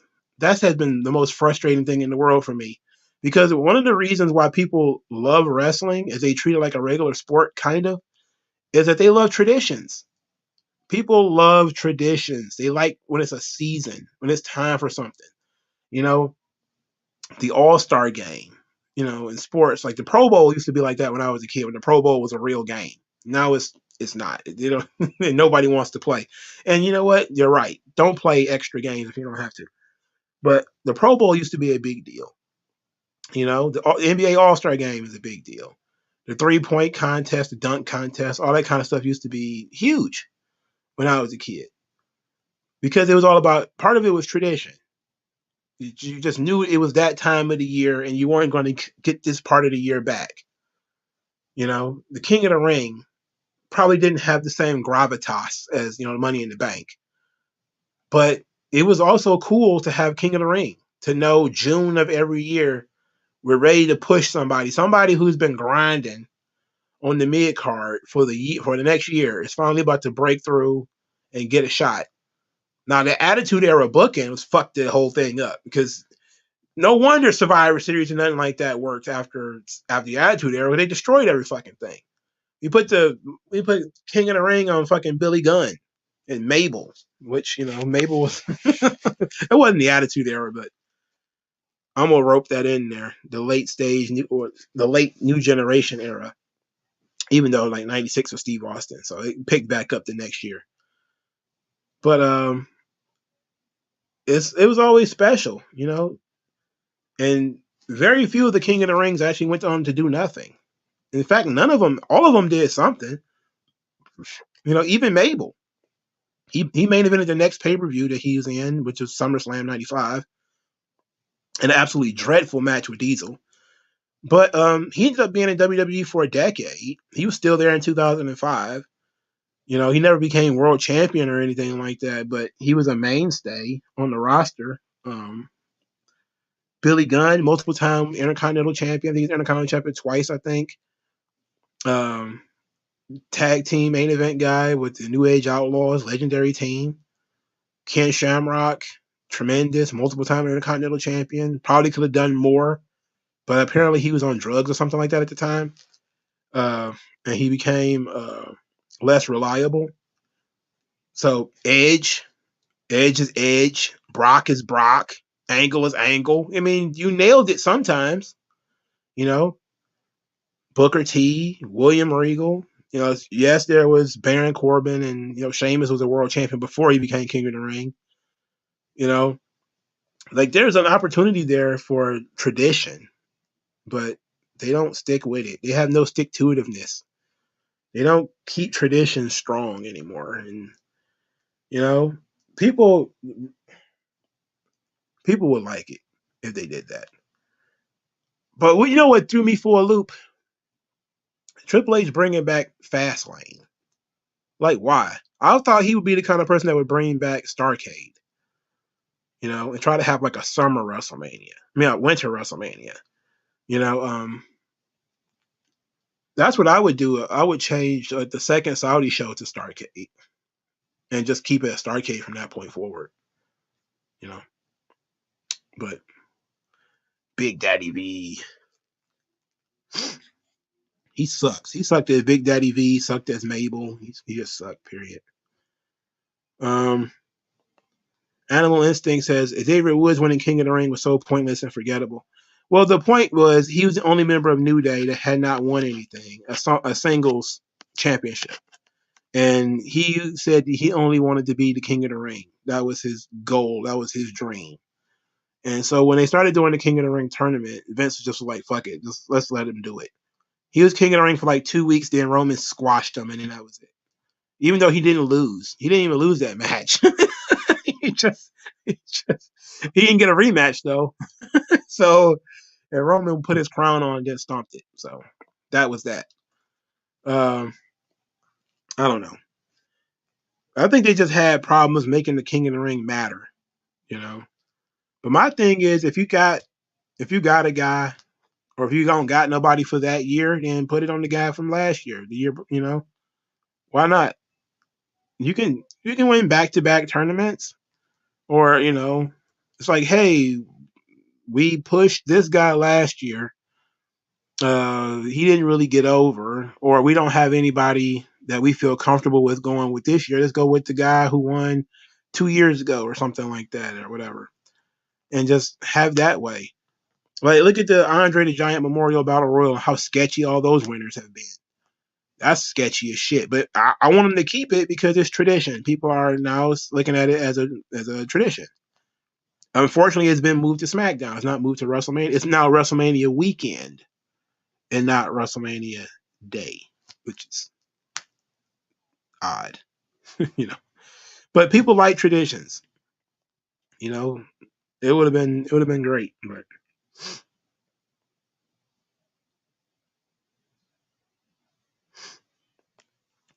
Oh, Just Gooby is a former YouTuber who he did an EDP who doxed the Smart Busters and caused them to go on hiatus. Oh wow, appreciate that. I didn't never watch the Smart. I watched probably one video, but I didn't really watch them. I heard about them though. I heard about them a lot. Ike the Don said they should have made it #1 contender style like Brock in 2002. Yeah, I like that idea, but if you'd have had the King of the Ring in June and then Money in the Bank in July, or even if you reverse those two things, you essentially having back-to-back #1 contenders things, similar to like the Royal Rumble and Elimination Chamber. So it had to be like the Money in the Bank has to cash in on one champion, the King of the Ring has to go after another. You know, so I mean that would have been fine and all, but I think that WWE is looking at things in terms of tournaments don't draw. You know, it's hard to tell stories because you're stuck with the tournament format, and then tournaments don't draw. I don't know, but I would do King of the Ring just for the tradition of it because people enjoy traditions, and if you make the tournament fun, it can be fun.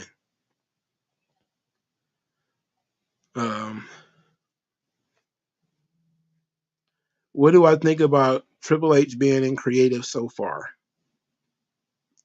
I think I talk about it every week. It's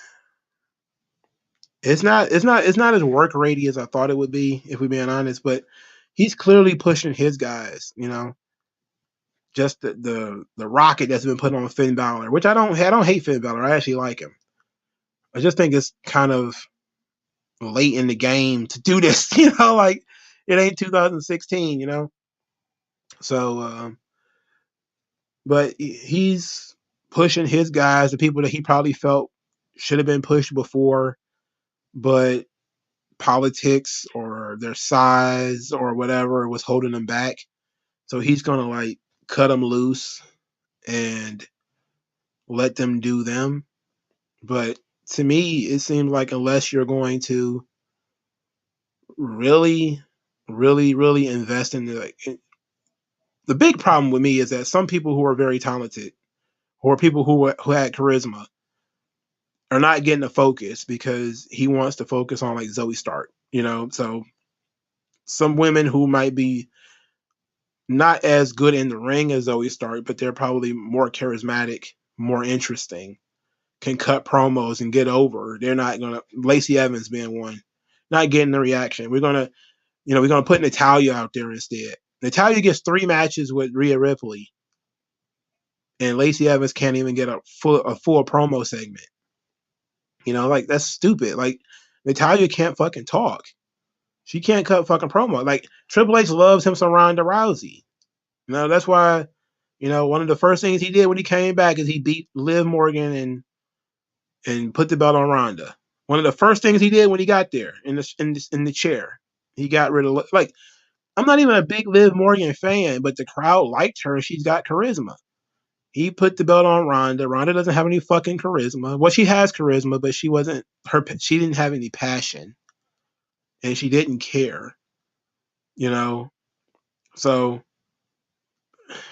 it was weird.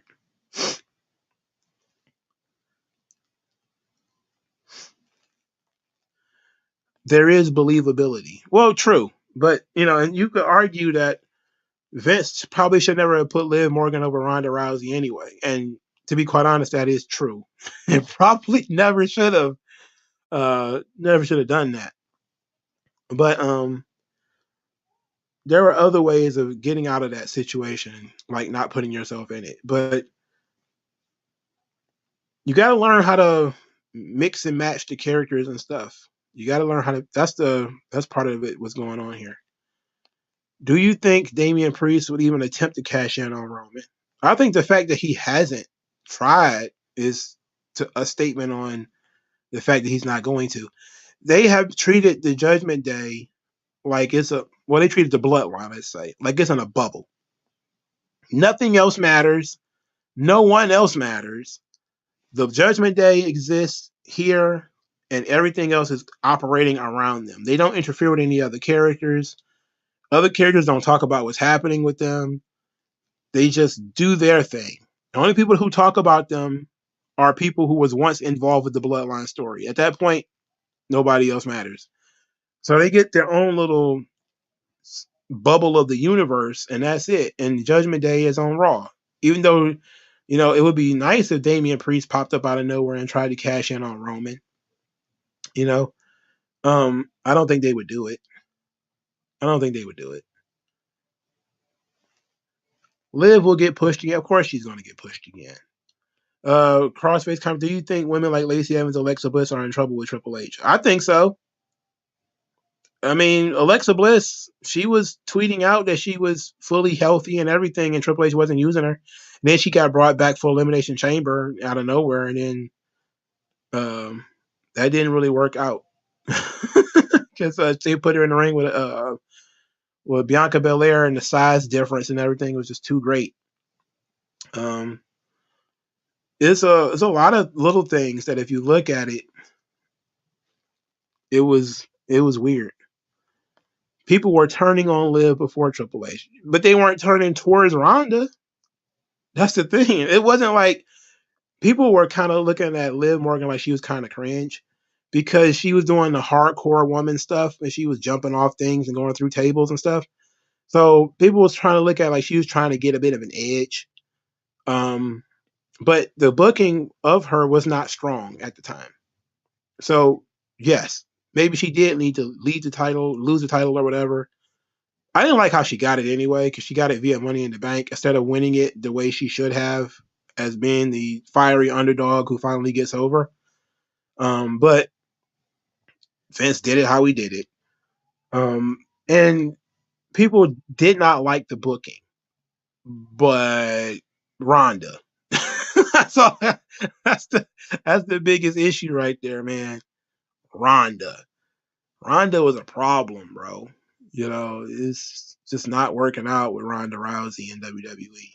It's just passion's not there anymore.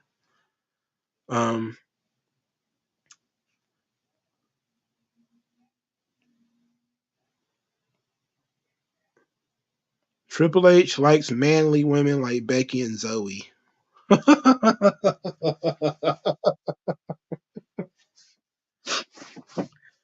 He definitely Triple H has been trying to. I heard I think it was a clip that he did recently. He's basically talking about his recruiting methods, He's trying to throw people off. He's trying to get people to believe that he's giving everybody a fair shot and all this kind of thing.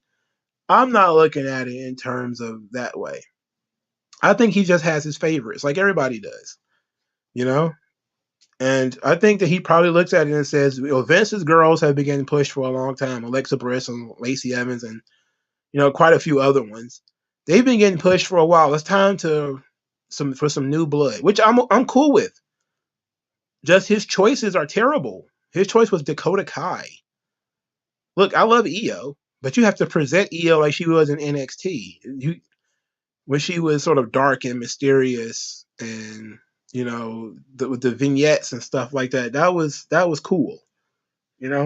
Maybe that's what they'll do when she separates from Damage Control. But his choices have been just to revert back to the girls that was his NXT talents. He took the belt off Bianca to give it to Asuka, and then brought back Charlotte. It's like, fuck. If the point was to, okay, Lacey Evans has been in the company and been pushed for like 4 years. Let's push her to the side because she's like still lower mid card. Let's push her to the side and replace her with somebody else.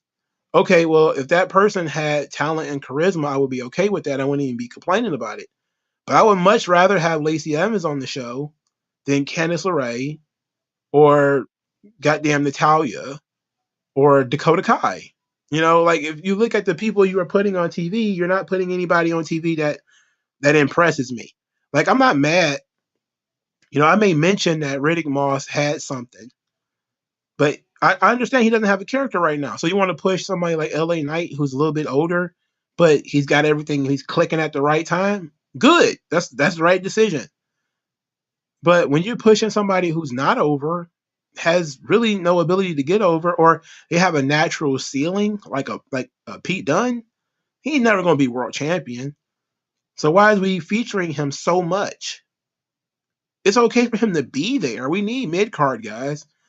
But for him to be so heavily featured, like, come on. Come on. Get out of here with that. Like, no. The Viking Raiders. Look how much Viking Raiders we get now. So much Viking Raiders. Like, very little Street Profits. So much Viking Raiders. Just so much Alpha Academy. So much. But thankfully, Otis is a Vince guy. And Otis has charisma. He has Kavorka. And pretty much a lot of people like Otis. And it's something strange. Like, no matter how many times they try to bury Otis, he just keeps coming back and end up being more over than ever. And it doesn't take much. Like, remember they tried to make Otis like a monster heel when he was a babyface like 2 weeks later? Because everybody likes him. Like, it's hard to explain why you like somebody. But I like fucking Otis, man. He's weird. He gives me like George the Animal Steel like vibes. Whereas like there's no reason to hate him. He's like big and cuddly and shit, I'm not talking about George the Animal Steel when he first started. I'm talking about like when everybody knew him as the guy, the weird hairy dude who bit the turnbuckles and shit. But that's charisma. I remember when he first won Money in the Bank and everybody flipped out. And then he was in one of the most over storylines of that entire year. Of course he would win Money in the Bank. I wouldn't have picked him because he wasn't going to be the fucking champion, but it makes sense to reward somebody for how over they got. He got that Mandy Rose, Dolph Ziggler thing over hot. That thing was hot going into WrestleMania. If they hadn't canceled that event, it was probably going to be the most over angle of that weekend. That's how hot that Mandy Rose, Dolph Ziggler, Otis thing was. And he's had a lot of hot angles since. But he's not going to be the guy who's going to be world champion. He's not right now.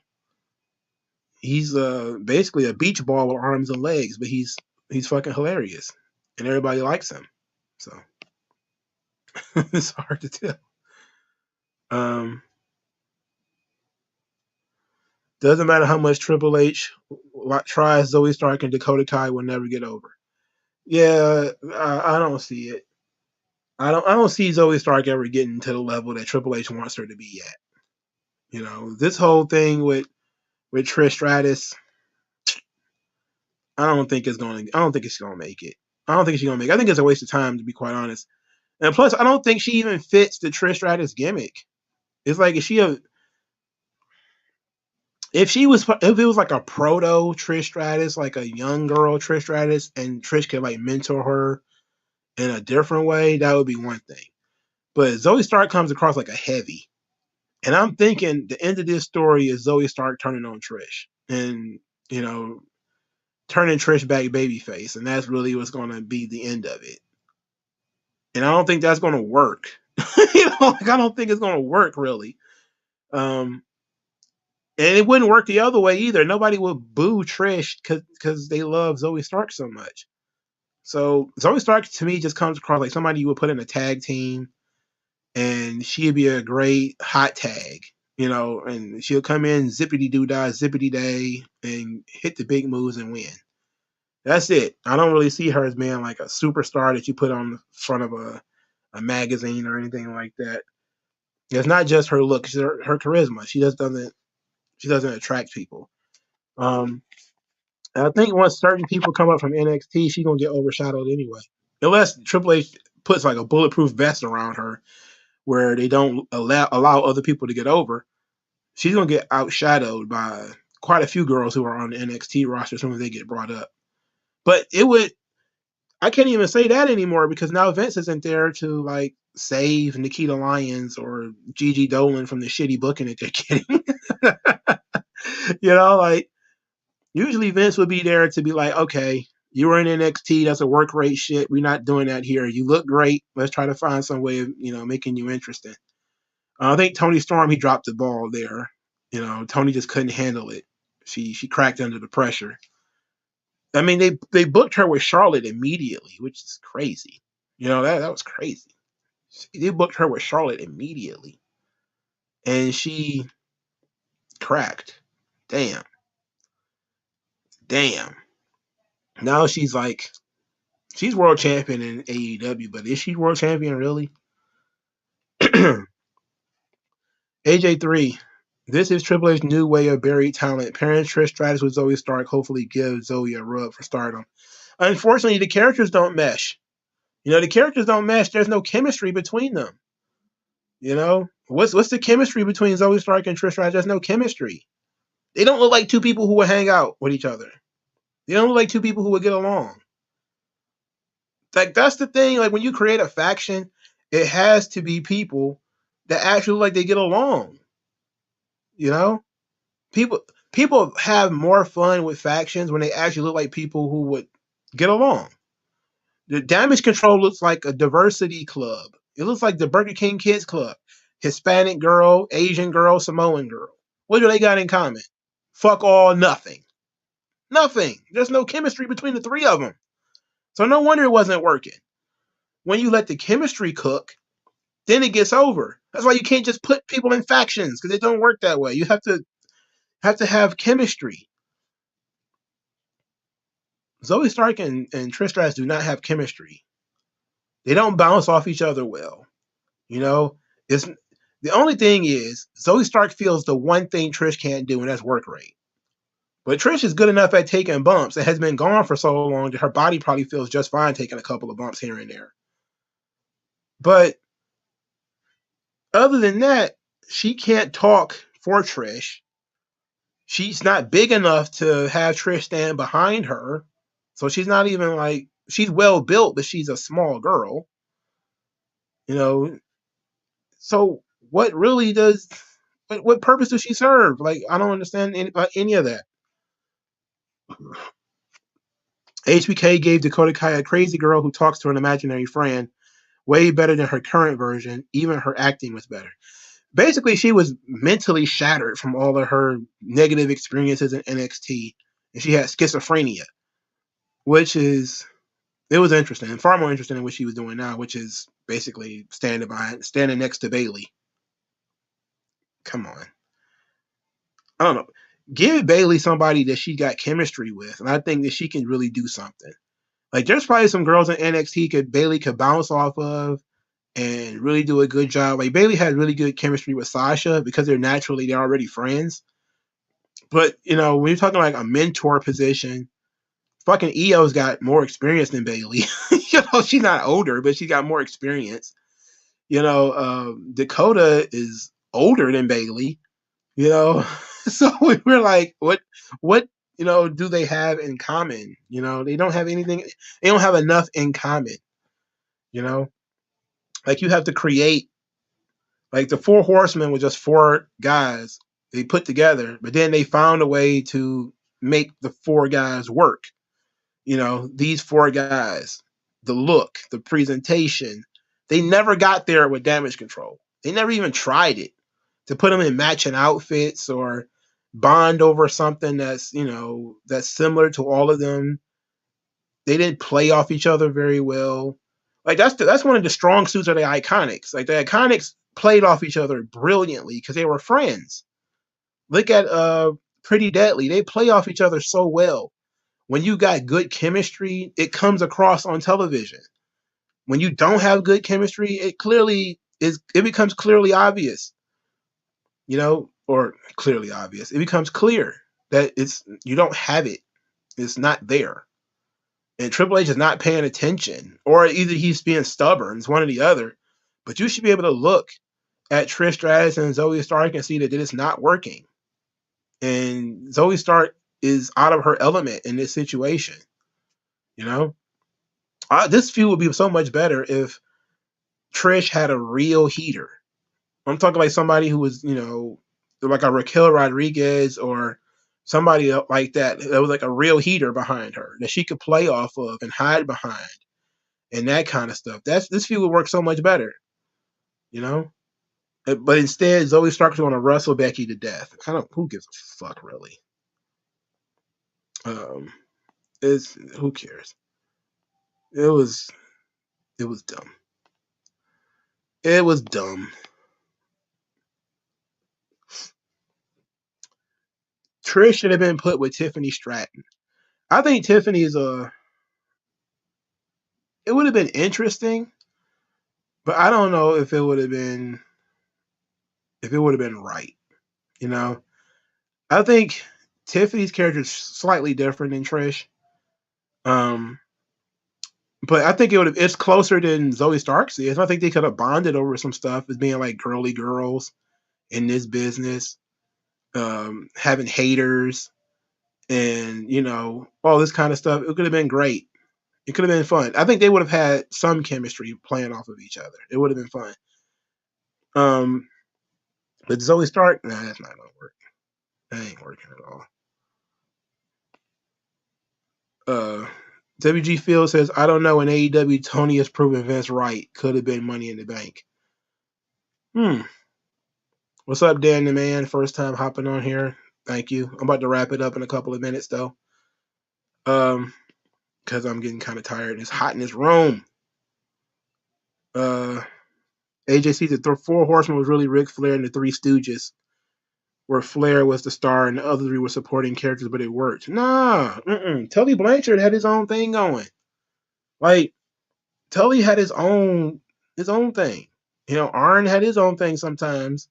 Now that revolving fourth, from Oli to fucking Barry Windham to Sid to Sting, that fourth guy was just like a Lex Luger, that revolving fourth guy.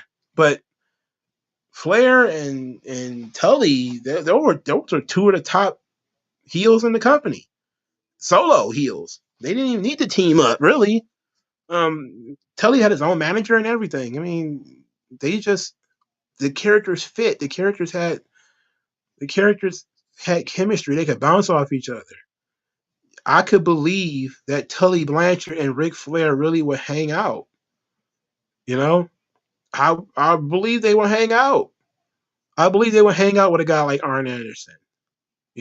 Tough guy, but also good work ethic. Maybe not the same level of class as they got, but he's an upper tier guy. They like him. Like it would have made sense. I don't see any of these people who are in stables today hanging out outside the ring.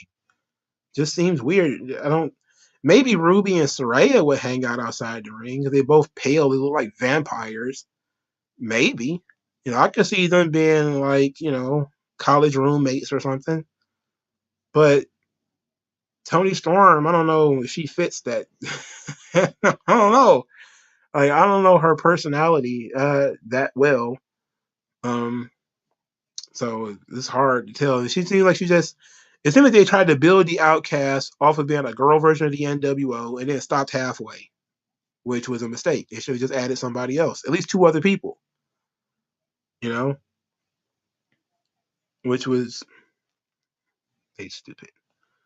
I'll take Tammy's Toxic Attraction. Yes, Toxic Attraction had chemistry. Even though Gigi wasn't a strong promo, she looked like she fit.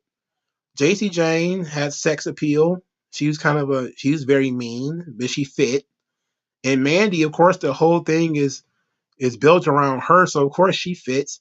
And Toxic Attraction was strong. For a women's faction, that was very strong. And they all fit the characters. They look like they might have been friends. And that helps when people get into it. When they look like these people will hang out with each other and they talk similarly, like they would hang out with each other. They think about, and you see them doing bonding moments, like talking over the phone, FaceTime and stuff like this. That helps. When you refuse to do stuff like that, man, what are you doing but fucking this up? And I think Vince would have brought Mandy back by now. I think Triple H is dragging his feet on bringing Mandy back. I think that she wants to come back, but she probably just wants the company to come to her. And Vince would have said, hey, come on back here. He would have had her back by now. Triple H, he probably looks at Mandy and says, she's one of those models. Pick right out of the catalog. Come on. Would have been amazing. Like, Mandy Rose is the new version of Trish Stratus. She had gotten so much better in the ring in NXT. You really didn't need to bring back Trish. You could have just brought fucking Mandy in, and that would have been great.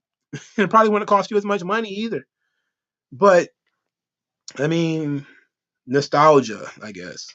Whatever. Just get the girl back. Fuck. What's wrong with you people? What is Mia Yim character? I don't know. How does she fit with the Good Brothers? Like, that's the thing that's been fucking with me. Like, what does Mia Yim, how does she look like she hangs out with the Good Brothers? Like, Carl Anderson and AJ Styles look like they kids play together.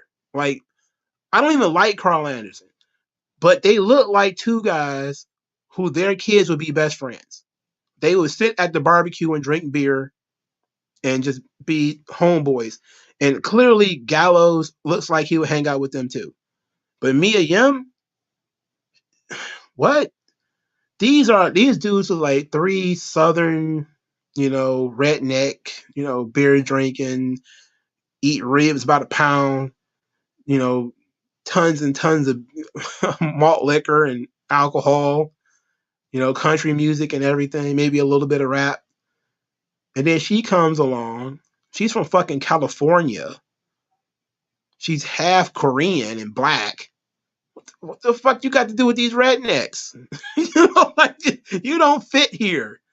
If they wanted to do something similar, they could have found a girl. If you wanted to have that role, that would have fit to fight Rhea Ripley. She still would have been smaller than Rhea because you don't have one Rhea size on the roster. But you could have had to find somebody else. But it's not just a matter of what her character is. It's how does she fit what she's doing? She doesn't. So not only does she not have a gimmick, but she's part of a stable and she's an oddball in the stable. Like, she doesn't hang out. She doesn't look like she fits. That's the perfect thing about Chase University. As you look at Thea Hale and they talk about how old she is, of course she fits into a almost like a school-like stable. She's literally look like a fucking student. So yes, it works. She's 19 and she's in a stable with teachers and all this other stuff. Yeah, it works. Okay, she looks like she fits in that role. All right. So simple. Bailey needs to mentor Roxanne. Now, see, I think I can see that working, but I don't know. Roxanne is she's understated. She's another one of those. She needs to be pulled out of her. She needs to be pulled out of her shell. I think Roxanne Perez is going to be one of those people that's probably going to have to get fired before she actually starts, learning. Because sometimes that's what happens is, people they got the mechanics and maybe they can cut a decent promo, but they don't have a chip on their shoulder. They have no killer instinct. They have no passion. You have to break their heart. That's probably, I think that will happen with Shane Douglas, Like everything that Shane Douglas had in ECW, he had in WCW, he had in WWF. He just was boring. Then he went to WWF and they kicked him in the dick. He got pissed and it woke up something in him and he changed, you know. God bless Vince. He kicked you in the balls and you smartened up. You're like, fuck this. You got a chip on your shoulder. You got some bass in your voice. You find out who you are very quickly at that point, and sometimes people need that. I hope I'm wrong and Roxanne can figure it out. Triple H is going to give her the time and the space. But she seemed like a person that she would have to get canned and then, go on a journey to find herself. Because right now she's just too young and too wrapped up in being the prodigy. And it's crazy. Can I talk more about the wrestling is booming stuff? It depends on what you're talking about. They're selling more merchandise than ever before, but it's probably inflation to the cost of the product. They're selling tons of tickets, but they also put in giant video screens in the building, so they're not selling as many tickets as they probably could be. TV ratings obviously are going to be affected because of the change in nature of television and media. But if you want to talk about whether it's booming or not, let's look at the TV deals when they come through, whenever they are. How much they're going to be. Is business really booming or what? I'll talk about this a little bit in the Rollins video that's coming out tomorrow. Smooth Realism. It's a new tag team format WWE's been practicing for a few years. Pair them up with random people who don't mesh. But see, the thing is, if you pair people up who don't mesh, what you can do is typically you will turn one of them into a comedy character, like you did with Goldust and Booker T. Those two characters don't fit. Booker T and Goldust don't fit. But if you turn Goldust into a silly character and then he starts to affect Booker T, then they do build chemistry, because now you got Goldust being silly and then you got Booker T being the straight man who gets to react to Goldust's silliness. But then over time he becomes silly too. So it changes it a little bit. It can work that way, but when you look at characters who don't fit, you have to do something. You have to do vignettes and backstage segments and stuff like that to find out what you can do to get it to work. But just having people stand there and Bailey do all the fucking talking and everybody else just points their fingers or nods along is kind of silly. Like, it's dumb. Yes, RK Bro worked for the very reason that I'm Randy had to react to his silliness.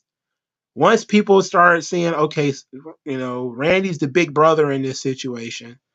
Riddle is being goofy. Now how is Randy going to deal with Riddle's goofiness this week? Okay, so now people are naturally invested. Okay, all right, we're here. We find creative ways for Randy to deal with Riddle's goofiness. And then over time, Randy becomes goofy too. Remember that story where Riddle said that Randy wanted to ride a camel in Saudi and they wouldn't let him because it wasn't his character, it wasn't his gimmick. He's not the camel riding guy. And I was heartbroken they didn't let him do it, because it would have been a perfect way to show how Randy Orton's character has changed since he started teaming up with Riddle. That now he wants to do weird stuff and ride camels and shit. Yeah, Mandy broke. I mean, I understand firing her, but I'm saying that Vince would have made it right by now. He'd have cleaned this shit up by now. Firing her is firing her. Vince has fired people. He fires Zelina Vega. But look how long, it didn't take him that long to, get her to come back. He fired Daniel Bryan. He had him back like in the next month. Like he says, you can do that stuff all the time. Did I see a picture of FTR Bald kissing a neckbeard? Oh, absolutely not. I didn't even look. I didn't even look. I'm like, I don't want to see that. Maybe it's worse in my head than you're saying it, but it's I don't want to see that. Mickie James would have made more sense. Mickie James in what role? However, AJ wears blue. Mia wears blue. Oh, they wearing the same color. Oh no. Oh no. Yeah, what is Mia Yim's character, by the way? Even when she was in NXT, I didn't get what her character was. She looked like a gangbanger, like the HBIC. What does that mean? Head bitch in charge, head baddie in charge. In charge of what exactly? like when Sasha Banks created the Boss, she had to. The crew was part of that. The hip hop element was a part of that. Mia Yim just can't co-opt that part of Sasha Banks' gimmick. Like it just don't work like that. Sasha Banks got there first. So I mean that part of her gimmick, she should have just come up with something else. I know she said she didn't want to do the dollhouse because she had did that in TNA and she didn't understand it and didn't feel like it was her. But she had to come up with something. She sucks right now. Mickie James in the club would have made more sense than Mia Yim. I think so too. Mickie James probably would have fit better with AJ Styles because she's a Southern girl. She's from Virginia. Cowboy boots, cowboy hat. Things probably worked out for her, tassels and everything. It probably would have worked out. She looks like she might hang out with them like they might be her uncles or something. So yeah, maybe.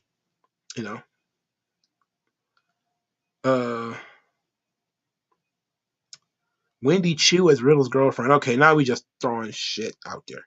Maybe Mandy doesn't want to return. Well, it's entirely possible. Maybe she don't.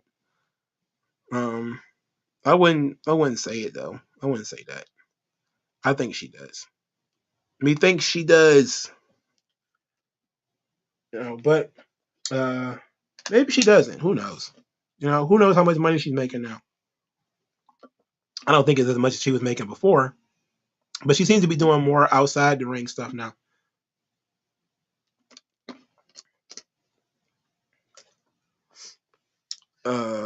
Thea Hale being 19, if WWE wanted to, Thea could be a huge part of their future going forward. I think so. She clearly has some level of passion, and she has intensity, and she has some charisma. Like in her role, she does really good reactions, and she's very energetic. If she can maintain that for 5 or 6 years, when she's like 25 or 26, she'll be top of the business. She'd probably be a monster heel. Not monster heel like Rhea Ripley monster heel, but I'm talking like chicken shit, really good reactions, runaway heel. Because her facial expressions are really good. That's really what got Chase University over with me, because I hated Andre Chase. I hate Harlem Bravado. He fucking sucks. But if you watch Thea Hale, she's so energetic and she catches your eye. So it works. All right, y'all. Thank y'all for showing up. I appreciate it. I want to go to bed. So thank you guys for your time. Darren Gordon-Hill is finally showing up here, but he's a little late now. Everybody's showing up as I'm about to sign off. All right, I'll talk to you guys later. Peace out.